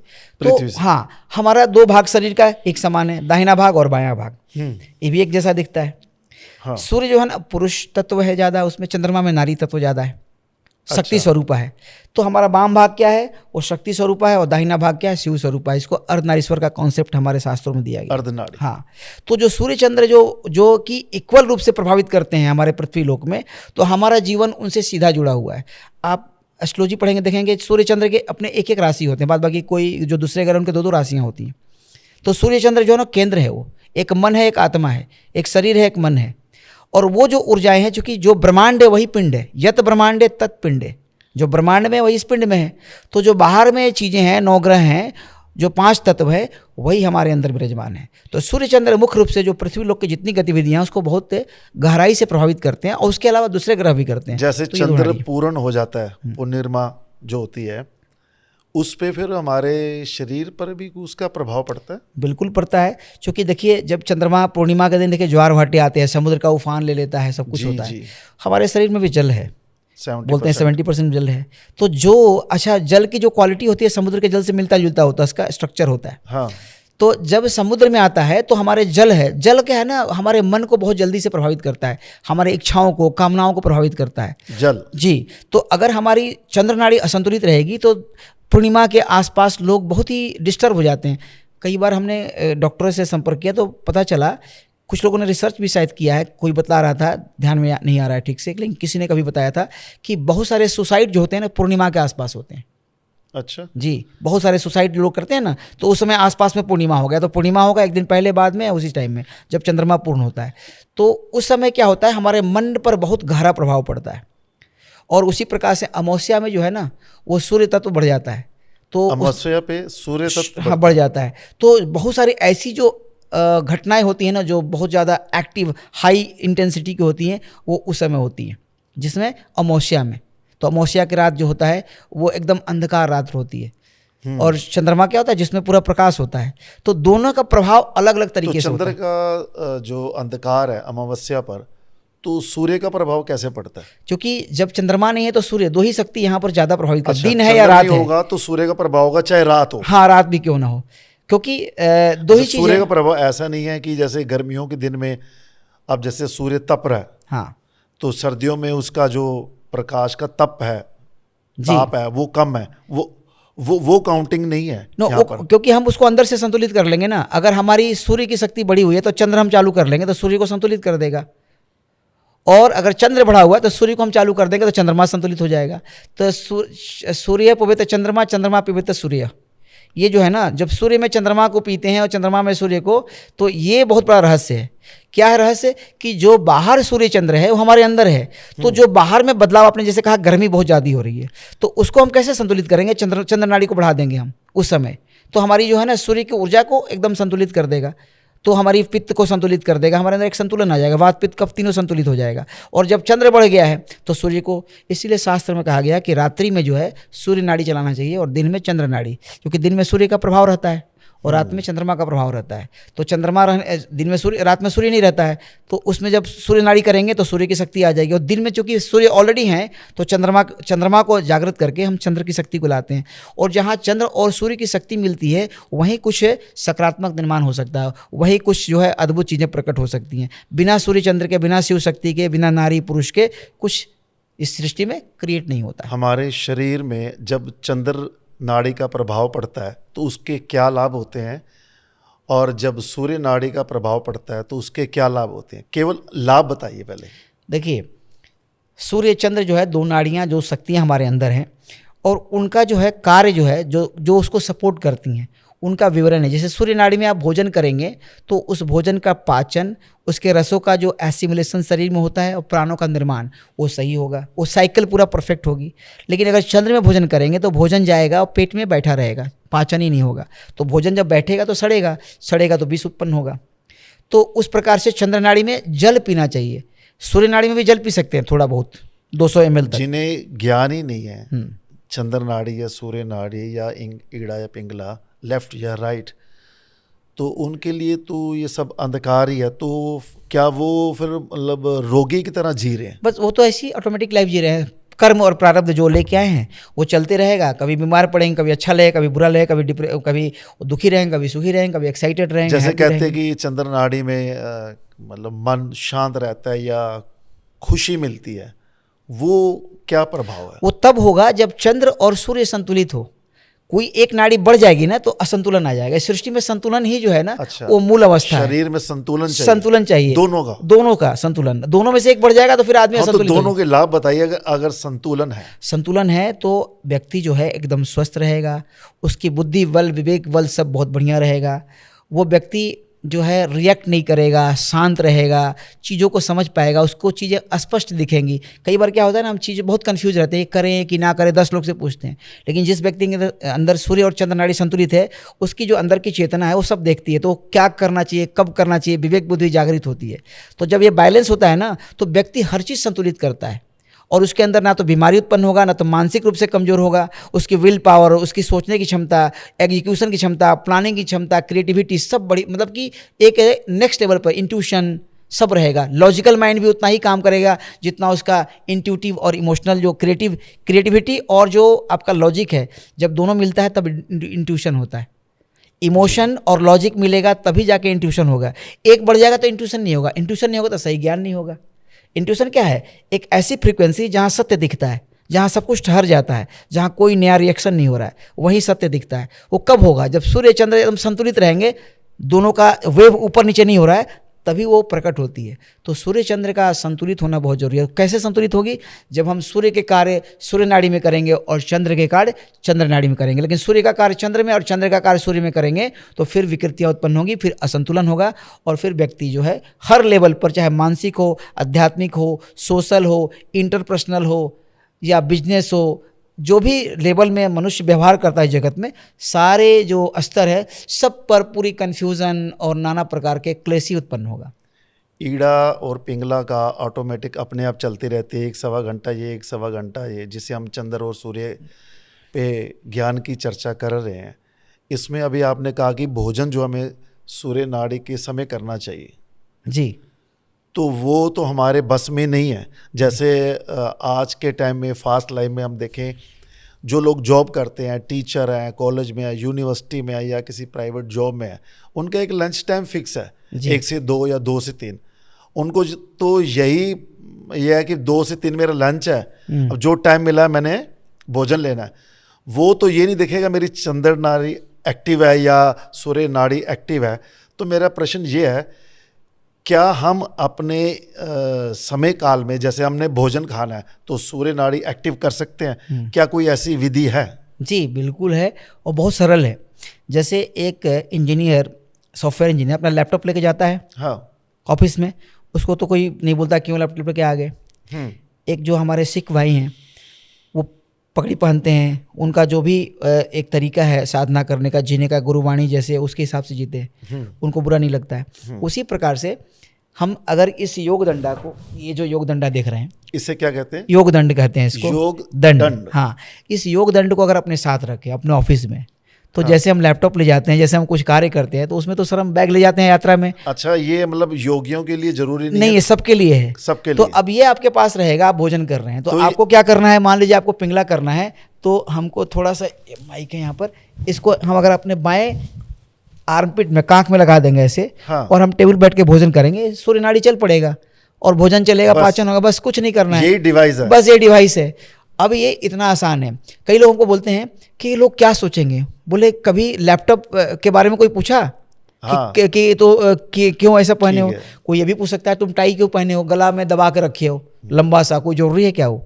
लेकिन पहनते हो तो उसमें तो अनकंफर्टेबल नहीं लगता है। तो समथिंग, कुछ ऐसा चीज़ जो कि तुम्हारे जीवन के स्वास्थ्य को ही बदल दे, तुम्हारे इंट्यूशन को बदल दे, तुम्हारे कैपेबिलिटी को बदल दे, तुम्हारे एनर्जी लेवल को बदल दे, मतलब जो तुम्हारे जीवन को 180 डिग्री 360 डिग्री टर्न कर दे पॉजिटिवली, उस चीज़ को तो रखना सबसे ज़्यादा इम्पॉर्टेंट है। वो लैपटॉप से भी और सब कुछ से, कार से भी ज़्यादा इम्पॉर्टेंट है। तो ये आदमी रख सकता है, और ये योग दंडा जो है कोई भी रख सकता है। और इस योग दंड से आप सूर्य और चंद्र नाड़ी को आप 30 सेकेंड से 2 मिनट के अंदर चेंज कर सकते हैं। इसका मतलब जो हमारे वैष्णो ढाबा है, सात्विक भोजन के रेस्टोरेंट है जी, तो सबसे पहले तो उन्हें ये डिवाइस रखना चाहिए कि भाई तुम सात्विक भोजन तो दे रहे हो, हाँ, तो ये रखना चाहिए ताकि जब भोजन करें तो अपने राइट में दबा लें। और मुझे बहुत अच्छा लगा आपका ये जो है ना सजेशन, ये रियली बहुत अच्छा है। आपने पहली बार ऐसा पूछा, और ये बहुत ही प्रैक्टिकल क्वेश्चन है कि भाई आप सात्विक ढाबा रखे हो तो कुछ ऐसा चीज रखो कि रियल में वो काम करे ना। हाँ। आपने सात्विक भोजन दिया और ईड़ा में खा लिया तो फिर वो भोजन उतना तो इम्पैक्ट नहीं देगा, वो पेट में रहेगा, फिर वो पचेगा, ज़्यादा एनर्जी खर्चा होगा, और फिर वो विष का निर्माण करेगा, प्राणों का निर्माण उतना अच्छा से नहीं होगा। लेकिन जब पिंगला में खाएगा तो पाचन होगा, और फिर उसके अंदर वैसी ऊर्जा आएगी, और बार बार खाएगा। बोले तुम्हारे यहाँ तो भोजन किया तो बड़ा उसका इम्पैक्ट हुआ, दिन भर बड़ा अच्छा लगा, और हमारा मतलब कि एनर्जी लेवल भी अच्छा रहा, पेट भी शांत था, मन सुकून था, हमारे अंदर एक अलग तरह का फीलिंग था। जी जी, इस एक बार और नाम बताएं इसका। योग दंड है ये, योग जी दंड, योग दंड है ये। तो ये तो फिर जितने भी धार्मिक लोग हैं जी, जो धर्म को मानते हैं, धर्म की वेशभूषा या मर्यादा में रहते जी हैं, जी, तो उनको तो एक दूसरे के बर्थडे पे जो गिफ्ट देते हो यही दे दो। बहुत बड़ा गिफ्ट होगा। और इसको अगर सही से इस्तेमाल करना सीख जाए तो आदमी सुबह से ले करके शाम तक अपने जीवन में परेशान रहता है कि मैं अपने जीवन में ये अचीव कर लूँ, वो कर लूँ, लेकिन उसका जो मूल जो जड़ है ना, उसको तो कभी सोचता ही नहीं है, जिससे कि सब कुछ होना है। जिस श्वास से तुम्हारी परिस्थितियां बदल सकती हैं, अंदर की भी, शरीर की भी, और बाहर की जो तुम व्यवहार कर रहे हो इस जगत में, वो दोनों को बदल सकती है। उसको कोई ध्यान नहीं, मतलब जड़ को जो चीज़ चाहिए वहां ना दे करके बीमारी जड़ में है और पत्ते में हम दवाई छिड़क रहे हैं। हाँ। तो कहाँ से होगा। अच्छा, ये जैसे भोजन के समय तो हमने सूर्य नाड़ी को एक्टिव कर लिया जी इससे, जी, तो जैसे चंद्र नाड़ी को अगर हमने एक्टिव करना है तो फिर अपने लेफ्ट साइड पे लगाएंगे? जी नहीं, जो नाड़ी को एक्टिव करना है उसके अपोजिट लगाना है। जैसे हमको चरण करना है तो ये दाहिने तरफ लगाएंगे तो ये बंद हो जाएगा, सूर्य बंद कर, जिधर लगा देंगे वो बंद हो जाएगा। अच्छा, जिधर लगाएंगे वो बंद हो जाएगा, वो बंद हो जाएगा जी। तो इसका स्विच यहाँ पर है, नीचे है? यहाँ यहीं पर है, यहाँ 3 ऐसे पॉइंट हैं जहाँ पर ये करता है। देखिए योग दंडा ना विशेष रूप से बना हुआ है।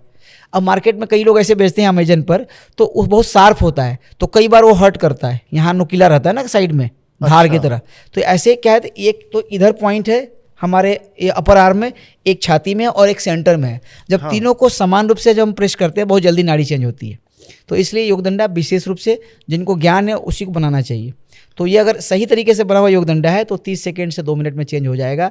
और हमने तो देखा है कि क्रॉनिक डिजीज जो है ना, पेट में एसिडिटी, इंडाइजेशन, कॉन्स्टिपेशन, बहुत तरह के जो 20-20 साल से परेशान थे, वो मात्र 20 दिन 25 दिन में एकदम ठीक हो गया। बहुत बढ़िया, उनका डाइजेशन सब कुछ अच्छा हो गया, पेट की बीमारी खत्म हो गई। अच्छा जी, ये बहुत ही चमत्कारिक है। मतलब डंडे जैसे बोलते हैं ना कि चमत्कारिक डंडे, तो चमत्कारिक डंडी है। और ये तो सबके घर में होना चाहिए, ऑफिस में होना चाहिए, जहाँ भी, क्योंकि बहुत महंगा भी नहीं है, लकड़ी का है, बनवा सकते हैं। महंगे की बात नहीं है, बात है प्रचार की और ज्ञान की। और ज्ञान और प्रचार की अगर बात होगी जी तो लकड़ी और सोने की कीमत की कोई बात ही नहीं है। हाँ, अगर ये सोने का होता तब भी लोग खरीद लेंगे। जी जी, क्योंकि हेल्थ के लिए तो वो क्या क्या करते हैं। और खाली इसका वही उपयोग नहीं है। आपको जैसे कोई घुड़सवारी में जा रहा है या कार रेसिंग में जा रहा है, हाँ, तो उसकी अगर सूर्य नाड़ी रहेगी ना तो सामने वालों को हरा सकता है। अच्छा। चंद्र नाड़ी है आपका और आपका ओपोनेंट का सूर्य है तो वो जीत जाएगा। तो इसका एप्लीकेशन बहुत वाइड है जी। आप मीटिंग में जा रहे हैं, आपको लगता है कि हमारी बात को लोग माने, तो उसमें आपकी वैसी नाड़ी चले जिससे कि प्रभाव पड़े लोगों पर। वो तभी हो सकता है जब आपके पास ऐसे यंत्र हो। अब आपकी ऊर्जा जो है वो क्षीण है मान लीजिए जी, और दूसरे की ऊर्जा बली है, तो आपको तो ऊर्जा दबा देगी ना। जो बली होता है हमेशा दूसरे को छीने को दबा देता है। तो इसकी एप्लीकेशन बहुत जगह है। मतलब कि आप ज़मीन खरीदने जा रहे हैं तो भी स्वर से आप जान भी सकते हैं कि ज़मीन की क्वालिटी कैसी है। ज़मीन हमारे लिए सुखप्रद होगा, घर बनाने के लिए ज़मीन खरीद रहे हैं तो ये उसके उपयुक्त है कि नहीं, आप स्वर से ही जान सकते हैं। अच्छा। जैसी ज़मीन पर खड़ा होंगे, ज़मीन कहना शुरू कर देगी, स्वर बदल जाएगा आपका। अच्छा। आप जान जाएंगे कि नकारात्मक है, कि पिशाची भूमि है, कि नकारात्मक शक्तियों का वास है, कि सकारात्मक शक्तियों का वास है, कि मनुष्य के रहने लोग भूमि है।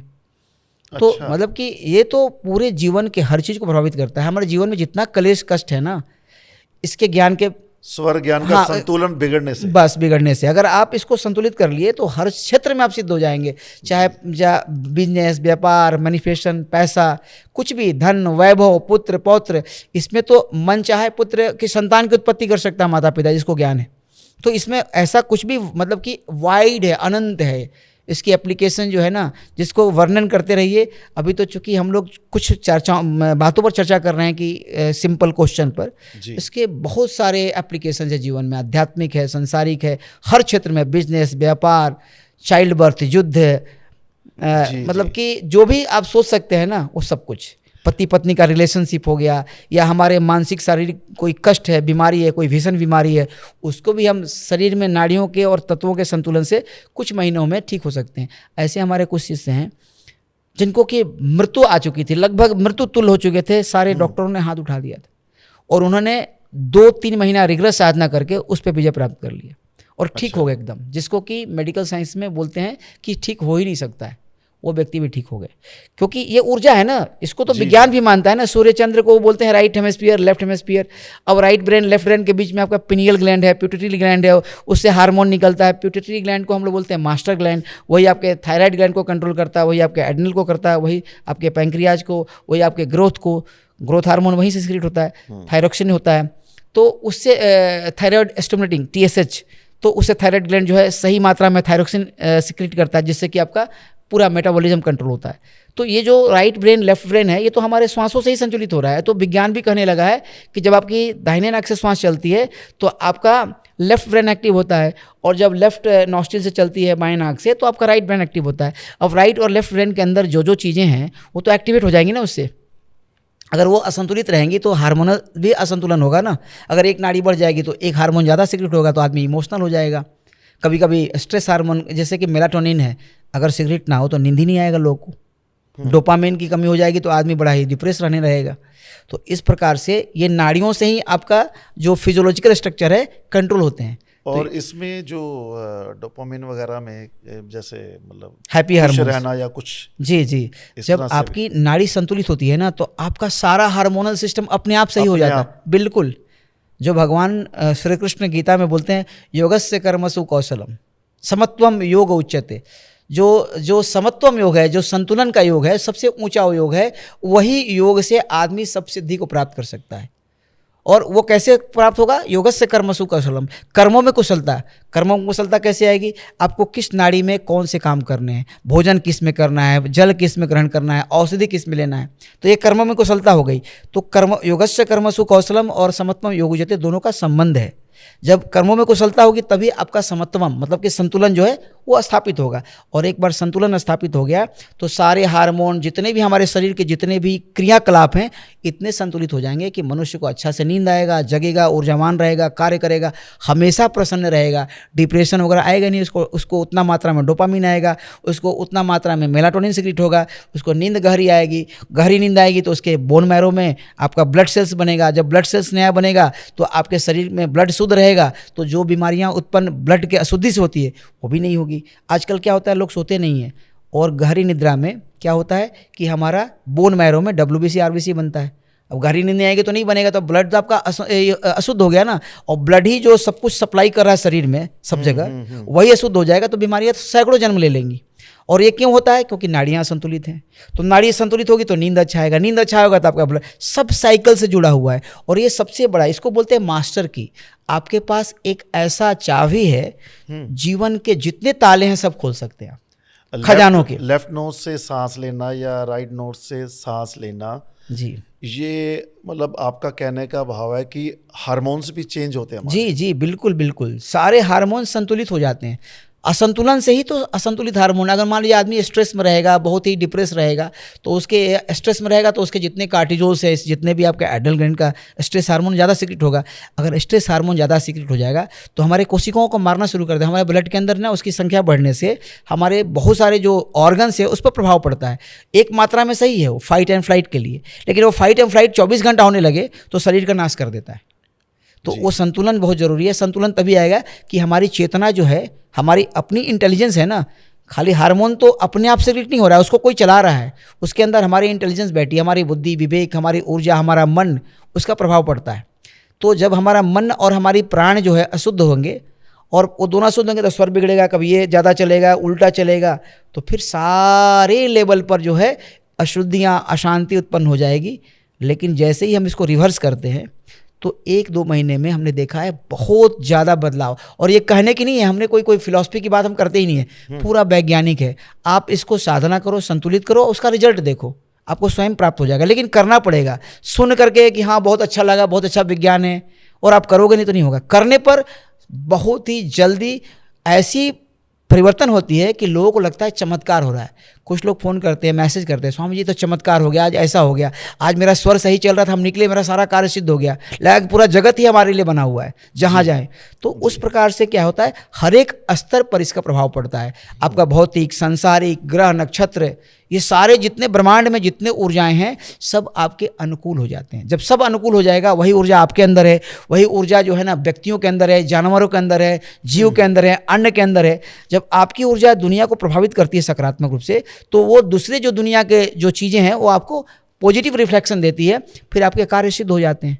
तो लगता है कि रे हम गए और सब लोग तो हमारे पक्ष में बात कर रहे थे, क्योंकि आपने ऐसे ऊर्जा विकसित की है कि वही ऊर्जा उनके अंदर से घूम के आ रही है जो हमने बनाई है। नासिका की 3 प्रमुख नाड़ियों की जो हम चर्चा कर रहे हैं, इसमें से 2 के ऊपर तो हमने काफ़ी चर्चा की, ईड़ा और पिंगला जी। तीसरी नाड़ी के ऊपर बात करते हैं हम, सुषुम्ना। ये क्या कार्य करती है और कितनी लाभदायक है? देखिए, सुषुम्ना नाड़ी जो है ना वो मध्य नाड़ी है। वो संसारिक जितने भी जो उपलब्धियां हैं, जिसमें कि कामनाएं हैं, आपकी आसक्ति है, उसका नाश कर देती है, कंट्रोल। हाँ, तो जो सुषुम्ना नाड़ी में संसारिक कार्य होते हैं वो कभी सिद्ध नहीं होते, बहुत क्लेश होगा, प्रॉब्लम होगा, कभी कभी तो ये मारक भी हो जाती है, जीवन लीला ही समाप्त कर देती है सुषुम्ना में। सुषुम्ना में मतलब कि सुषुम्ना नाड़ी में आप निकल गए तो कभी कभी मृत्यु भी हो सकती है। ऐसा नहीं कि हमेशा हो जाएगी, लेकिन ऐसे ऐसे क्लेश और कष्ट आएंगे कि आप उसको ठीक से हैंडल ही नहीं कर पाएंगे। लेकिन वही सुषुम्ना, चूँकि ये हमारे प्राण मार्ग में उच्च केंद्रों की तरफ जाती है, तो ये उच्च केंद्रों की तरफ, यानी कि आत्मा से, सीधा आत्मा से जी। तो फिर तो ये साधना में बहुत लाभ, साधना में इसका तो बहुत ही लाभ है, अनंत लाभ है। अगर कोई व्यक्ति नाम सिमरन जप जो आत्म कल्याण के लिए, अपने मोक्ष के लिए, अपने इष्ट के लिए साधना करता है, अगर वो सुषुम्ना में करे, ध्यान करता है, अगर सुषुम्ना में करे तो उसका ध्यान तुरंत लग जाएगा। लेकिन वही पिंगला में करेगा तो मन में विचार आएंगे, बोलेगा आज बहुत डिस्टर्ब था, बहुत विचार, निगेटिव विचार आ रहे, नहीं बोलते हैं लोग। लेकिन जब सुषुम्ना आएगी तो तब सब कुछ विचार शून्यता आ जाएगी, आप ध्यान में प्रवेश कर जाओगे। मैं एक एग्जांपल आपके सामने रखता हूँ, तो आप इसका रहस्य को खोलिए। ब्रह्म मुहूर्त में, जिसे हम लोग कहते हैं अमृत वेला जी, सूर्य के प्रकाश से पहले एक जीव परमात्मा की साधना के लिए बैठा है और वो परमात्मा का स्मरण कर रहा है।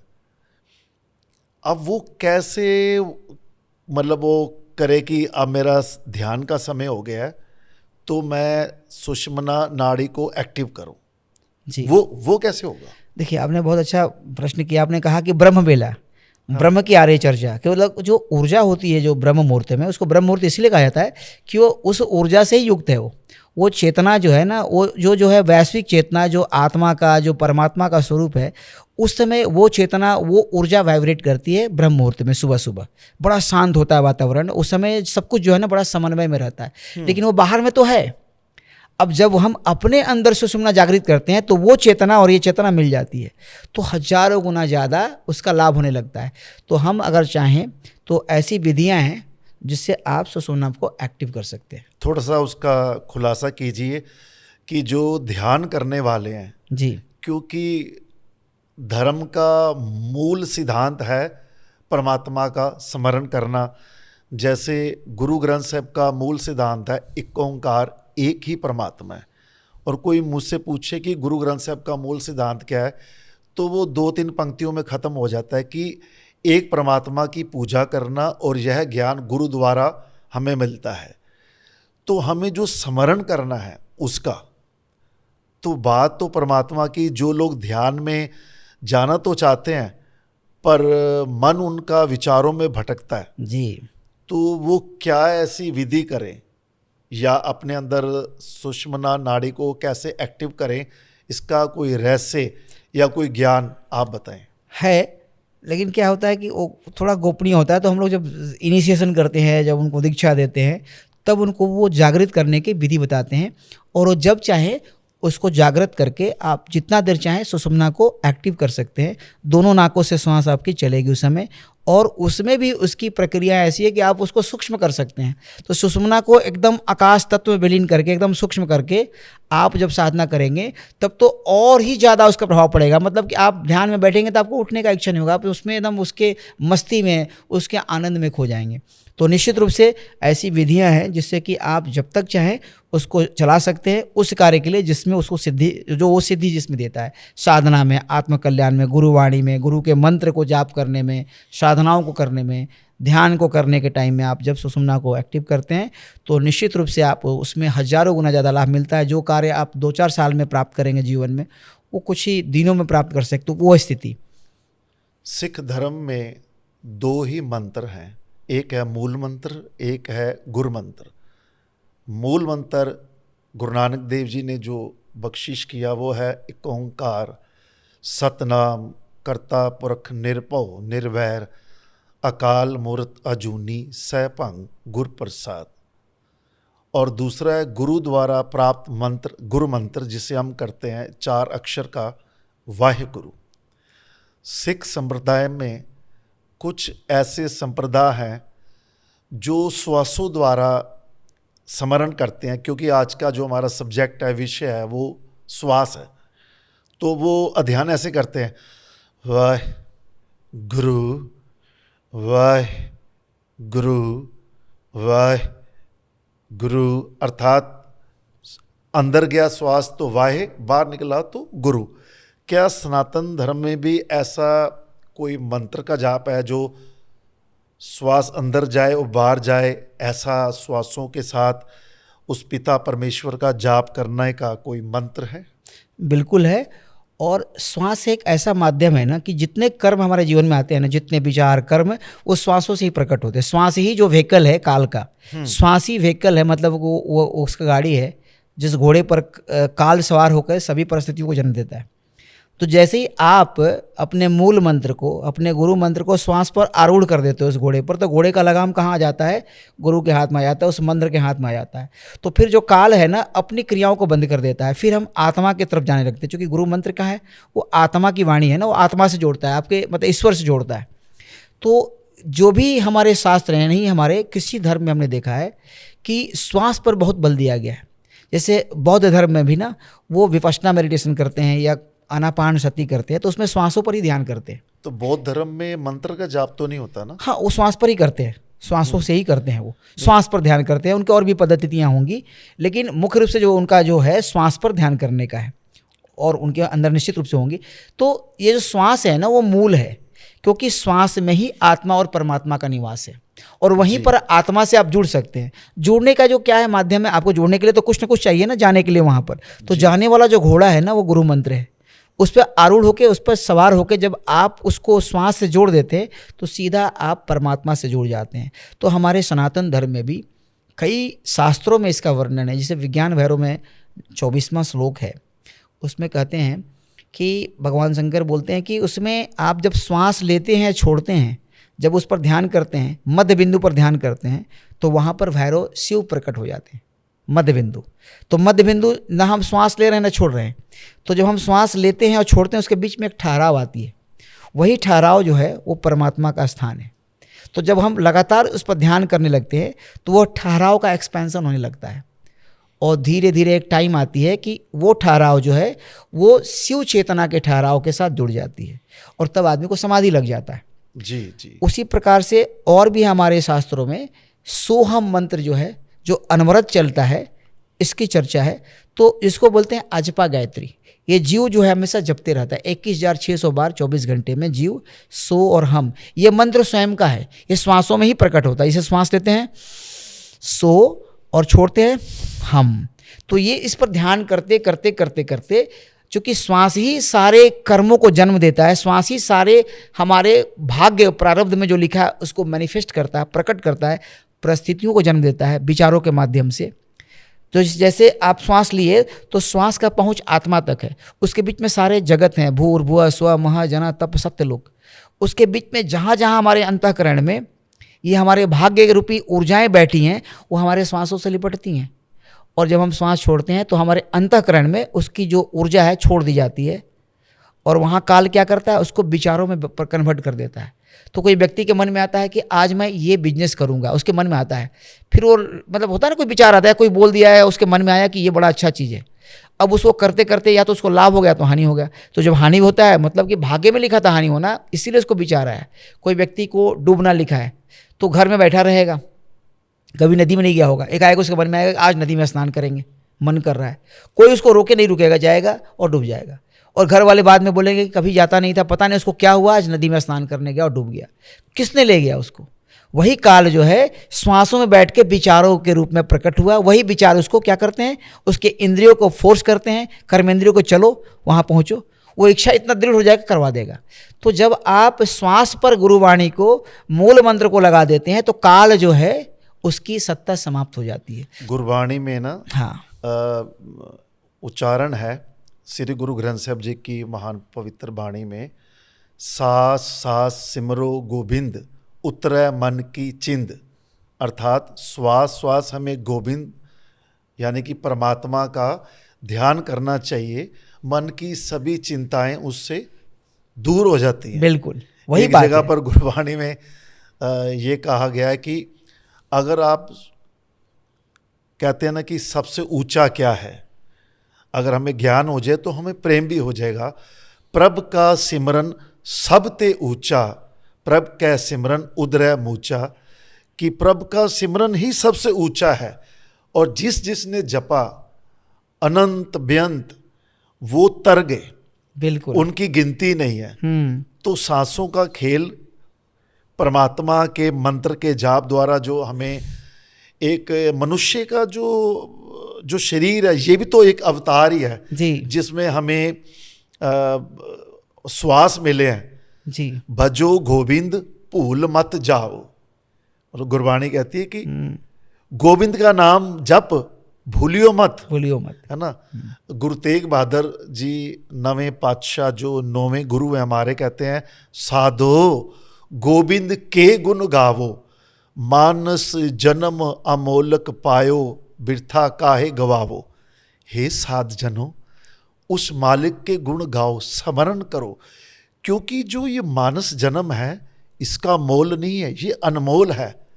और व्यर्थ में जीवन को बेकार मत करो। बिल्कुल ज्ञान सनातन धर्म का हो या सिख धर्म का हो, भारत में वो उसका मूल निशाना, मूल सिद्धांत जो है वो परमात्मा की ओर जाता है। बिल्कुल सत्य है। और पूरा गुरुवाणी जो है, हमारे जितने शास्त्र हैं, सनातन धर्म जो है ना, कोई ऐसा धर्म नहीं है हिंदू धर्म और ये ऐसे नाम नहीं। सनातन मतलब जो नित्य है, जो सत्य है, जो सदा से है, जिसका कभी नाश नहीं होता, उसी को सनातन बोलते हैं।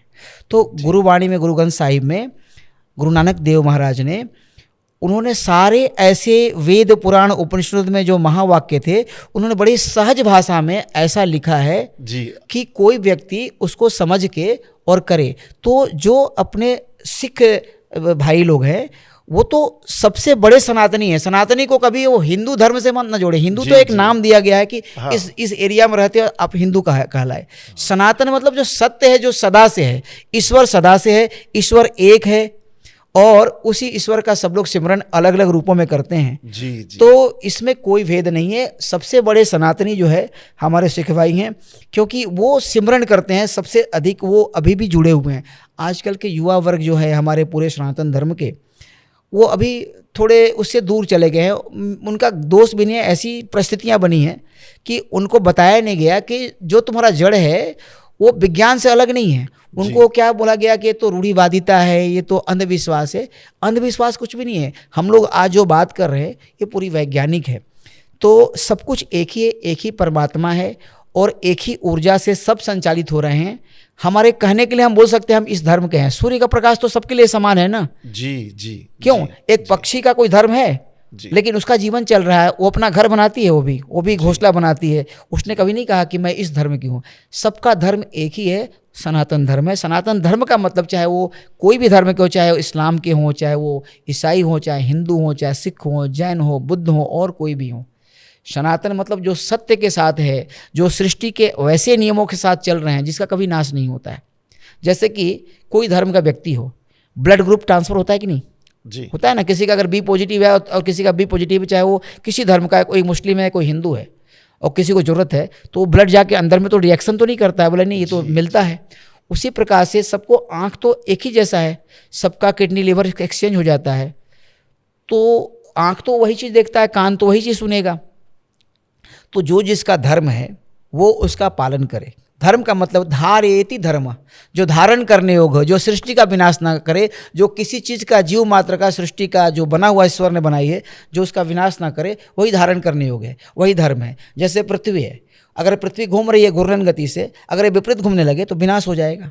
धारेति धर्म, जो विनाश ना करे, जो धारण करने योग्य है। सूर्य ने धारण किया, सूर्य की प्रकाश आ रही है, उसकी तेज बढ़ जाए तो सब जल जाएगा, घट जाए तो भी आदमी इतनी ठंडक हो जाएगी बर्फ जम जाएगा।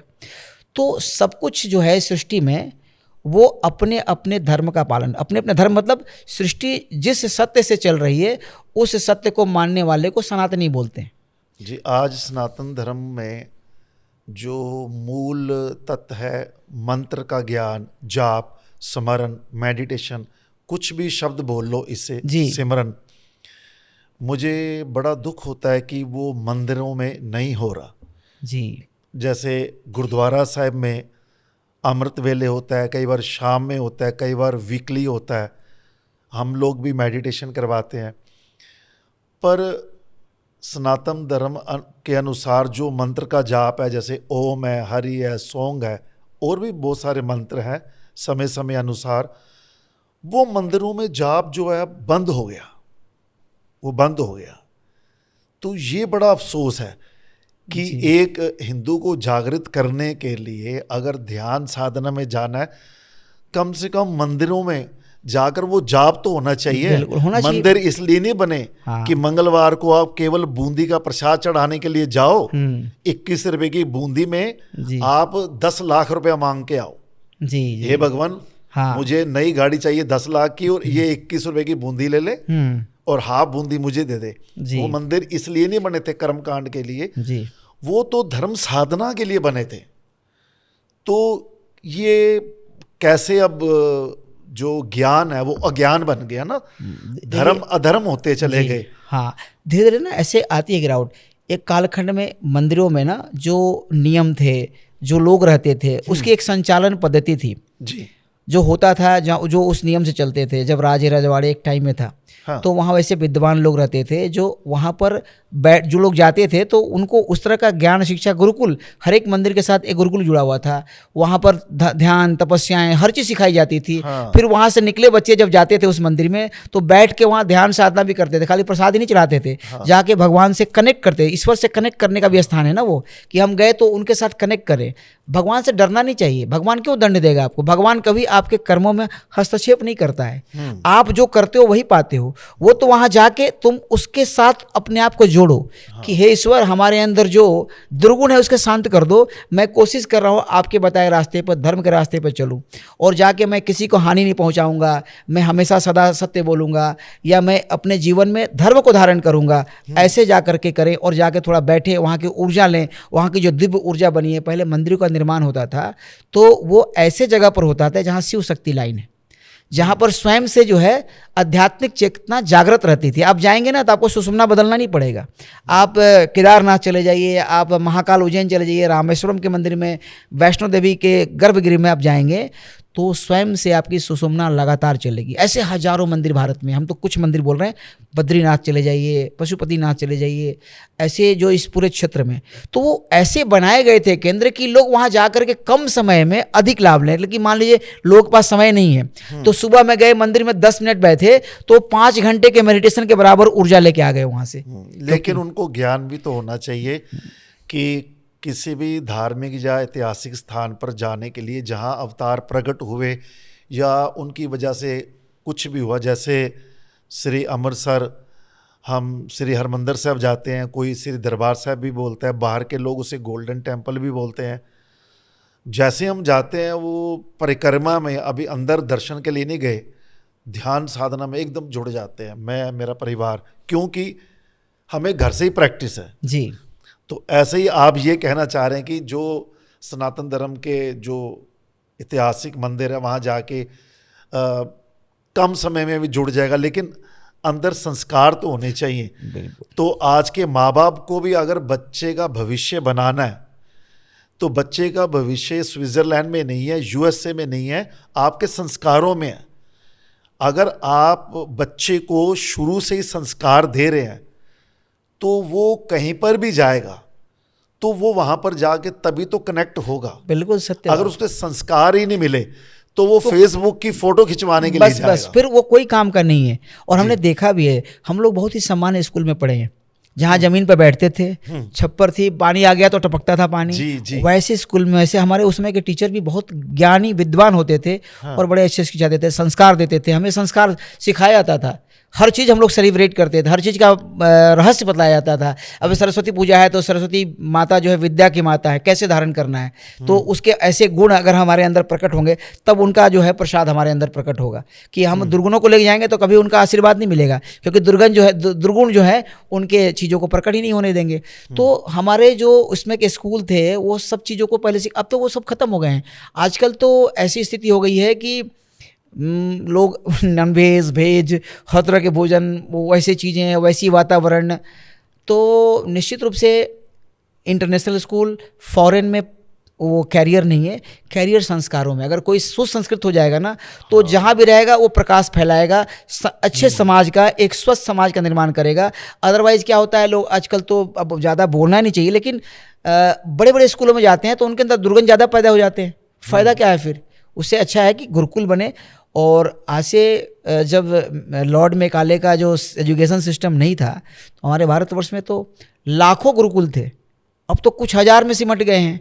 और ऐसे स्कूल बहुत बढ़ गए हैं जो ऐसे विद्याओं को दे रहे हैं जिसका कोई महत्व नहीं है। हमें संस्कृति और हमारे ऐसे विद्याएं सिखानी चाहिए कि व्यक्ति हर चीज़ में दक्ष हो, मतलब कोई कार्य करे, गौ पालन हो, खेती हो, ये तो कुछ, अब तो बच्चों को पता चलेगा गेहूं कहाँ से आता है, पेड़ से आता है, बोलेंगे, देखा ही नहीं कभी। तो सर्व शिक्षा होना चाहिए। अब तो संपूर्ण इंसान भी नहीं रहा। हाँ, तो जो अभी शिक्षा पद्धति है ना वो भाग दौड़ वाली है, बस रेस है, घोड़े की तरह आगे निकलना, ऐसा नहीं। उनको ना हर चीज़ सिखाओ, जीवन में कैसे कहाँ जीना है, हर चीज़ में दक्ष बनाओ, हर विद्याओं में दक्ष बनाओ, जिससे कि उनका जीवन चल सके। तो अगर वो सामान्य रूप से, अगर सामान्य स्कूल को ठीक कर दिया जाए तो उसी से, अभी हमने सुना न्यूज़ में कि नेपाल के प्रधानमंत्री ने कहा कि सभी जो मंत्रियों के और जितने अफसर के बच्चे हैं वो सरकारी स्कूल में पढ़ेंगे। तो भारत में भी ऐसी नीति बना देनी चाहिए, तो वैसी स्कूल बनेंगी। और फिर उसकी जो स्कूल की नीति कोई भी हो, लेकिन उनमें ज्ञान होना ज़रूरी है। हमें अंग्रेज बनना पसंद है और हम अंग्रेज बनने के लिए महंगे से महंगे स्कूलों में अपने बच्चे डालते हैं। ये बहुत इंपॉर्टेंट पॉइंट आपने कहा। पर सबसे पहले हमें योग विद्या, जो बच्चे, मतलब स्कूल जब स्टार्ट होता है तो उसमें मेडिटेशन, संतुलन रहना, संतोख में रहना, कैसे रहना, माँ बाप के साथ कैसे रहना, पढ़ना कैसे है, सब्जेक्ट कैसे है, तो इन पे तो कोई चर्चा होती नहीं है। शुरू में तो यही सिखाना चाहिए। शुरू में बच्चों को 4-5 साल तो सुसंस्कृत करना चाहिए और ये सब चीज़ का ज्ञान विद्या दो। लेकिन उसके साथ अगर ये नहीं रहेगा ना तो फिर वो व्यक्ति जो है ना एक डब्बा बन जाएगा, एक सामान्य जो है ना, मतलब कि वो किसी कार्य में, आजकल के बच्चों को देखिए कोई दायित्व भी नहीं ले पाते हैं। थोड़ा सा कोई हुआ तो वो डिप्रेशन में, टेंशन में, स्ट्रेस में चले जाते हैं, को हैंडल ही नहीं कर सकते। उनको सिखाया नहीं गया है कि जीवन के किसी परिस्थिति को कैसे हैंडल करना है। चलो ये नेक्स्ट जनरेशन का एक सवाल लेते हैं। हाँ, 24 घंटे की फास्ट लाइफ हो गई है लोगों की, ये नहीं पता कब सोना है जी। कोई रात के 4 बजे तक जाग रहा है, कोई कभी क्या कैसे, फास्ट भागना है, बस भाग रहा है, ये नहीं पता कि मंजिल का है। जब तक वो परिणाम तक पहुंचता है, फाइनल तक पहुंचता है, उसे पता चलता है अरे आगे तो टी पॉइंट आ गया। ऐसे में फास्ट लाइफ में मेमोरी लॉस हो रही है लोगों की। और कुछ तो बड़ा कुछ हमारे पास है कि हम बैंक बैलेंस में इसमें चेक कर लेंगे, मोबाइल्स में ये वो, पर यहाँ से सब भूलते जा रहे हैं। तो हमारा आज का जो विषय था श्वास, उसमें एक स्मरण शक्ति भी है। तो उन लोगों को बताओ कि जो लोग अपनी मेमोरी लॉस कर रहे हैं, आज की जनरेशन, वो कैसे प्रमुख नाड़ियों द्वारा अपने आप को संतुलन रख सके। हाँ, एक तो आज के समय में ना इन्फॉर्मेशन ओवरलोड हो रहा है। इन्फॉर्मेशन ओवरलोड का मतलब इतनी इन्फॉर्मेशन आ रही है जो जा रही है और उस पर कभी कोई ध्यान नहीं दे रहा है। पहले जो लोग होते थे ना, हर चीज़ को बड़े गौर से सुनते थे, अमल करते थे, चिंतन करते थे, विचार करते थे, वो गहराई में उतर करके हमेशा सदा के लिए हमारे मेमोरी में ठहरता था। अभी हर चीज़ इतना छिछला हो गया है ना, इतने इन्फॉर्मेशन आ रहे हैं तो कोई ध्यान नहीं देता। दूसरी चीज़ आपने कहा, ये कॉग्निटिव जो स्किल है ना वो ख़त्म होते जा रही है। जैसे कि एक बार हम किसी दुकान में गए कुछ सामान लेने के लिए, तो वो 10-10 रुपये का 2 चीज़ था, तो 10-10 करके 2 बार जोड़ करके उसने 20 बोला। बोले कि इसको जोड़ने की क्या जरूरत है बेटा, 20 रुपया हो गया। बोले नहीं, मेरी बस आदत हो गई, इसके बिना मैं करता ही नहीं हूँ। तो बोले तुम्हारी तो स्किल ही खत्म हो गई। तो हमारे शरीर में ना एक चीज़ क्या है ना, ये सीखने में बहुत दक्ष है हमारा मन और शरीर।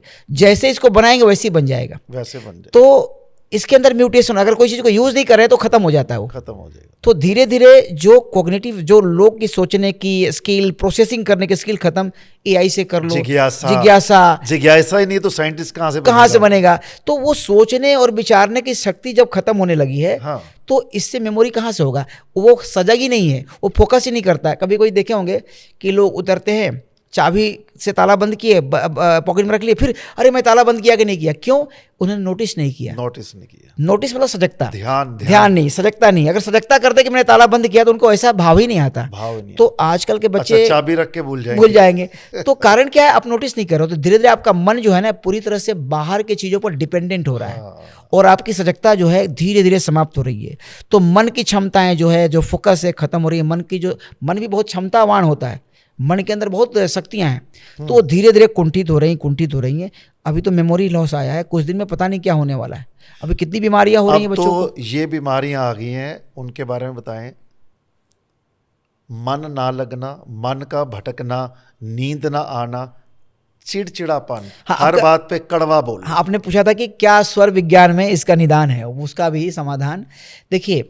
एक तो मनुष्य को सोना बहुत जरूरी है। युक्ताहार विहारस्य युक्त चस्यस्य कर्मसु युक्त स्वप्नावबोधस्य योग भवति दुःख। भगवत गीता में भगवान श्री कृष्ण कहते हैं हर चीज़ बड़ा ही समन्वय से, युक्त आहार भी सही होना चाहिए, बैलेंस होना चाहिए। विहार, आप जो भी कुछ करते हैं उसको बड़ा सजगता से, बड़ा ही तन्मयता से, जिज्ञासा से समझने के लिए आनंद लेके कीजिए। युक्त आहार विहार युक्त चेष्टा से, बड़ी चेष्टापूर्ण, बड़ी फोकस तरीके से करना है। और सोना भी आपको अच्छे तरीका से, आपको रिलैक्स भी करना है। सोना भी एक मेडिसिन, हाँ मेडिसिन है। युक्त स्वप्नावबोधस्य, तब आपकी योग की सिद्धि होगी। तो आज के समय में बच्चे रात में जगते हैं, आपका बायोलॉजिकल करप्ट खराब हो रहा है, आपका पिनियल और पिट्यूटरी ग्लैंड दोनों ही करप्ट हो रहा है। क्यों करप्ट हो रहा है? उसकी पूरी साइकिल बिगड़ गई है। उसको जब काम करना है उसको काम नहीं दे रहे हो, और जब उसको सोने का टाइम है उसमें काम दे रहे हो। तो धीरे धीरे उसकी क्षमताएं छीन होती रही हैं। तो छीन होने से हमारी जो हार्मोनल इम्बैलेंस सबसे पहले हमारे शरीर में चिड़चिड़ापन, बेचैनी, असंतोष उत्पन्न कर रही है। तो सबसे पहला कि रात्रि में जो है ना 10-11 के बाद सो जाओ। तुमको अगर काम करना, कोई भी बच्चे को, मान लो कि तुम 2 बजे तक काम करते हो और सुबह 8 बजे तक सोते हो, बात तो एक ही हो गया ना। तुम 10 बजे सो जाओ और 4 बजे उठ जाओ, फिर 4 से 8 बजे तक काम करो। नींद को पूरा टाइम दो। हाँ, पूरा टाइम दो। टाइम ऐसे भी तुम सो ही रहे हो, 8-9 बजे तक सो ही रहे हो। ऐसा नहीं, आजकल के बच्चे क्या है ना 4 बजे सोते हैं, 9 बजे उठते हैं, तो तुम 6 घंटा सो रहे हो, लेकिन वो क्वालिटी स्लीप नहीं है। तुम्हारे बायोलॉजिकल क्लॉक पूरा बिगड़ी हुई है। तो तुम्हारी हार्मोनल, तुम्हारा जो नर्वस सिस्टम है सब बिगड़ रहा है, मस्कुलर सिस्टम, आपका ब्लड का निर्माण नहीं हो रहा है ठीक से, इनमें चिड़चिड़ापन इसीलिए कड़वापन आ रहा है, बहुत स्ट्रेस हो रहा है बच्चे। तो पहले तो उनको 10 बजे, आज के समय में और ज़्यादा हो तो 9 बजे सो जाओ। 10 बजे मान लीजिए, 10 से लेकर के 4 बजे सो जाओ। और जो काम तुम 3 बजे भोर तक कर रहे हो उसको तुम 4 बजे से लेकर 7 बजे तक करो। 8 बजे तक उठ करके तुम थोड़ा नहा लो, फ्रेश हो लो, और उसके बाद नाश्ता कर लो। फिर उसके बाद प्राणायाम कर लो, थोड़ा नाड़ी शोधन, अनुलोम विलोम, जैसे कि लेफ्ट से सांस लो, राइट से छोड़ो, लेफ्ट को बंद करके, राइट से लो, लेफ्ट से छोड़ो, अल्टरनेट करो। तो इसको तुम 15 मिनट कर लिए। फिर कुछ मुद्राएं होती हैं, जैसे चिन्ह मुद्रा करके तुम गहरा सांस लो, तुम्हारी लंग्स कैपेसिटी बढ़ेगी तो तुम्हारे मन में क्लैरिटी आएगी, तुमको एनर्जी लेवल बढ़ जाएगा, फोकस बढ़ जाएगा, चिड़चिड़ापन और गुस्सा कम हो जाएगा। सिर्फ ये मुद्रा करके अगर वो 27 बार श्वास गहरा लेके छोड़ दे सुबह शाम, तो क्रोध से, चिड़चिड़ापन से, इरिटेशन से मुक्ति मिल जाएगी, डिप्रेशन भी नहीं आएगा। खाली तो छोटी छोटी चीज़ें, ये चिर मुद्रा है, इसको लगा के और सीधा रीढ़ की हड्डी करके और गहरी सांस लिए, पर बाहर निकाल दिए, पूरा एकदम खाली कर दिए, फिर लिए, फिर खाली किए, नाड़ी शोधन प्राणायाम कर लिए, रात्रि में सो लिए, भोजन पिंगला में कर लिए, जल पिए ईड़ा में। पिंगला में भी जल पी सकते हैं 200 ml तक, क्योंकि चाहिए थोड़ा पेट में जल उस समय भी, लेकिन ज़्यादा नहीं, यानी कि 3-4 गिलास जल पी लिए, उससे हमारी एसिड अल्कलाइन हो जाएगी, भोजन ठीक से नहीं पचेगा। तो भोजन पिंगला में, और ज़्यादा पानी पीना है, 1 आध बोतल 1 लीटर तो ईड़ा में पियो। जो औषधि होता है आजकल, मेडिकल औषधि जो होती है, जो एलोपैथिक, वो बहुत उसका साइड इफेक्ट है। तो पिंगला नाड़ी क्या है ना, इसके अंदर बड़ा क्षमता है, तो 20 को भी ये पाचन कर सकता है, 20 को भी पचा सकता है। तो जो साइड इफेक्ट है पिंगला में, अगर दवाई खाएंगे एलोपैथिक मेडिसिन, तो उसकी अगर साइड इफेक्ट इतनी सी हो रही है, ईड़ा में इतना हो जाएगा। अच्छा। तो बाम नाड़ी में कभी भी एलोपैथिक मेडिसिन जिसका साइड इफेक्ट हो उसको नहीं खाना चाहिए। तो इस प्रकार से अगर वो नाड़ियों के हिसाब से पिंगला में भोजन करे, ईड़ा में जल पिए, और उसके बाद जो स्वर चले वही पैर डाल के ज़मीन पर सुबह बिछावन से उतरे, और घर से बाहर निकले तो जो नाड़ी चले वही पैर डाल के बाहर निकले, और प्रवेश करे जो नाड़ी उसी दरवाजे पर, चौखट के सामने। तो ये सिंपल अभ्यास करे कोई व्यक्ति, तो उसके जीवन में बहुत ज़्यादा 1 महीना के अंदर परिवर्तन आएगा, स्वयं से उसको अनुभव होने लगेगा कि ये तो बहुत बड़ी विद्या है और इसको आगे करना चाहिए। ये भी चर्चा में है कि एक आदमी बहुत हेल्थी है और अचानक उससे घबराहट होती है, और जितना मर्जी समझा लो बस उससे घबराहट हो रही है। ऐसे भी मेरे पास केस आया तो मैं बड़ा हैरान हुआ, क्या कारण हो सकता है? ऊर्जा का ही है, मतलब हमारे ऐसे कुछ विचार होते हैं जो बहुत हमें परेशान कर रहे हैं, और वो धीरे धीरे सप्रेस हो जाते हैं माइंड में। फिर वो पूरा जब उछाल मार के हमारे अंदर आते हैं ना, तो हमारे बॉडी में फिर से वैसी फिजियोलॉजिकल चेंजेस आता है, उसमें बॉडी नियंत्रण में नहीं होता है। तो ऐसे चीज़ें सामान्य रूप से जब ज़्यादा हम स्ट्रेस्ड आउट होते हैं, बहुत सोचते हैं, बहुत सारी चीज़ों से घिरे होते हैं, कई बार लोग बहुत सारे पैसे, लोन इत्यादि, वो बहुत कुछ प्रपंच करते हैं, मुझे इसके बराबर जाना है, तो कुछ भी करते हैं। तो जब हम ताते पाँव पसारिए जाते लंबी सोर, जब आप ज़्यादा पैर पसारोगे तो पैर बाहर हो जाएगा। तो जब हम अपने जीवन में अपने टारगेट्स को पूरा ना करके हम फंस जाते हैं, तब ऐसी स्थिति आती है लोगों को। तो ये ध्यान रखना है कि हम वो उतना ही करें जितनी हमारी क्षमता है। 2 तरह के स्ट्रेस होते हैं, यू स्ट्रेस और डी स्ट्रेस। यू स्ट्रेस मतलब कि आपको ऑफिस जाना है तो सुबह में रहता है कि जल्दी स्नान करो, ब्रश करो, कपड़ा पहनो और सब कुछ, अपना बैग लो, जो भी सामान लेके जाना है, गाड़ी में बैठे पहुंच गए, फिर वो स्ट्रेस खत्म हो जाती है, तो वो पॉजिटिव स्ट्रेस है। लेकिन एक होता है डिस्ट्रेस, कि आपने एक टारगेट दे दिया, आप उसको परफॉर्म नहीं कर पा रहे हो, तो वो क्या होता है, आपको डाउनफॉल मिलेगा। फिर वो स्ट्रेस जो है ना, ऐसी बेचैनी बदल जाती है कि हमको ये करना है और आपने कर दिया लेकिन कर नहीं पा रहे हैं, नहीं कर पा रहे हैं, टेंशन। आपको बॉस ने दिया कि ये काम हमको 24 घंटे में चाहिए, लेकिन आप उस काम को कर ही नहीं पा रहे हो 5 दिन में, तो फिर ऐसी चीज़ें आ जाती हैं। आजकल हर आदमी डिप्रेशन में है। डिप्रेशन समझ लो उसका फैशन हो गया। हाँ, हर आदमी डिप्रेशन में है, तो डिप्रेशन का समाधान क्या है? हाँ, और ये पहला क्वेश्चन जो आपने पूछा है डिप्रेशन के साथ साथ, कि आदमी को जिसको ऐसे चिड़चिड़ापन होता है ना, उसको कुछ नहीं करना है, ये मुद्रा लगाना है, इसका नाम है चिर मुद्रा। इसको घुटने पर रखना है, ऐसे रीढ़ की हड्डी को सीधा करना है, गहरा आंख बंद करना है और गहरा श्वास लेना है, छोड़ना है। इससे तुरंत जो है ना 10 से 12 श्वास में ही घबराहट शांत हो जाएगी। अच्छा। हाँ, पल्पिटेशन, घबराहट तुरंत शांत होता है। और कुछ हो गया तो ये मुद्रा लगाने पर, अगर पल्पिटेशन हार्ट में कुछ ऐसा हो रहा है तो ये तुरंत शांत कर देती है ये वाली। अच्छा। तो इस प्रकार से कुछ ऐसी मुद्राएं हैं जो, मुद्रा का नाम क्या है? ये तो जो है ना, ये तो मुद्रा जो है चिर मुद्रा है। ये जो मुद्रा है ना, ये हृदय मुद्रा का एक भाग है। हृदय मुद्रा तो एक ऐसे भी लगता है, देखिए ऐसे वाला ये, लेकिन ये वाले से हमने देखा है कि ये मुद्रा हृदय मुद्रा की तरह ही है, इसको हृदय मुद्रा बोल सकते हैं। और ये मुद्रा से तुरंत पल्पिटेशन वगैरह, हार्ट वगैरह की डिस्टर्बेंसेस ना, जो आदमी को परेशान हो, तुरंत शांत हो जाती है। तो ऐसे बड़ा ही छू मंत्र इसको नहीं बोलते हैं, हमारे योग शास्त्रों में बड़े चीज़ों के लिए छोटा समाधान है। आजकल क्या होता है, जब तक कॉम्प्लेक्स नहीं बनाएंगे ना, जब जाएंगे हॉस्पिटल में आपको 10 चेक नहीं लिखवाएंगे, डॉक्टर 50 मिनट बात नहीं करेगा, इधर उधर की बातें बहुत सारा बताया कि ऐसे है, आपको ये कॉम्प्लेक्स बीमारी हो सकती है, ऐसे है, आपका ये निकला है। जब तक उसको पूरी तरह से इतना प्रोसेस नहीं गुजरता, उसको लगता है कि हमारा कुछ ठीक से ट्रीटमेंट हुआ नहीं। हमारे योग शास्त्रों में बड़े बड़े कष्टों के बड़े सिंपल समाधान हैं। कुछ श्वास की ऐसी क्रियाएं हैं जिससे बड़े बड़े क्रॉनिक डिजीज सिंपली शांत हो जाएंगे। अच्छा, डर भी दूर हो जाता है। डर भी दूर हो जाता है। जैसे आजकल ये भी एक केस मेरे पास ऐसे आए कि मेरा अपना घर है, लेकिन मुझे अपने ही घर में डर लगता है। क्यों? वही सब है उन्होंने कई ऐसी चीज़ें अपने जीवन बना ली हैं ना, इसको स्वयं से ही डरने लगते हैं। वो कर ही उनका परफॉर्मेंस ग्राफ जब गिरता है ना, जब उन्होंने एक हाई टारगेट सेट कर लिया और उसको अचीव करने के लिए मुझे करना है और दूसरे कर लेते हैं, जब हम नहीं कर पाते हैं तो पुनः वो डर के रूप में प्रकट होता है। कई बार हमारे नाड़ियों के गलत उपयोग से भी फियर और फोबिया आती है। जैसे आप पिंगला नाड़ी की जगह आप ईडा नाड़ी लेफ्ट नॉस्ट्रिल में आप नाखून केस काटेंगे, सेविंग करेंगे, तो वो भी डर में परिवर्तित हो जाती है, क्योंकि हमारे ईडा नाड़ी चंद्र नाड़ी जो है वो क्रूर नाड़ी नहीं है, सौम्य नाड़ी है। और ये जो कर्म है ना नाखून केस काटने का, वो क्रूर कर्म है। आप शरीर से एक लाइफ सेल्स को अलग कर रहे हैं, तो उसके अंदर एक डर सेलुलर लेवल पर डर उत्पन्न होता है उस कोशिकाओं में, क्योंकि आपके अस्तित्व से अलग हो रहा है। बारीक विषय है। हाँ, तो वो जो सूक्ष्म रूप से जो डर उत्पन्न हो आपके कोशिकाओं में अपने अस्तित्व से अलग होने का होता है, वो धीरे धीरे कलेक्टिव लेवल पर जमा होने लगता है और बाद में फियर और फोबिया बदल जाता है। तो इसमें नाड़ी का भी रोल है। अगर आप राइट नॉस्ट्रिल में अगर आप सेविंग करोगे, नाखून काटोगे, ये सब करोगे, तो फिर ऐसी बीमारियां उत्पन्न नहीं होगी। तो नाड़ियों के संतुलन से डर का भी अंत हो जाता है। और जहाँ पर आपको बीमारी है वहाँ डॉक्टर से मिलिए, सब कुछ कीजिए, लेकिन साथ ही साथ योग साधना करने से, दोनों के समन्वय से आप स्वस्थ हो सकते हैं।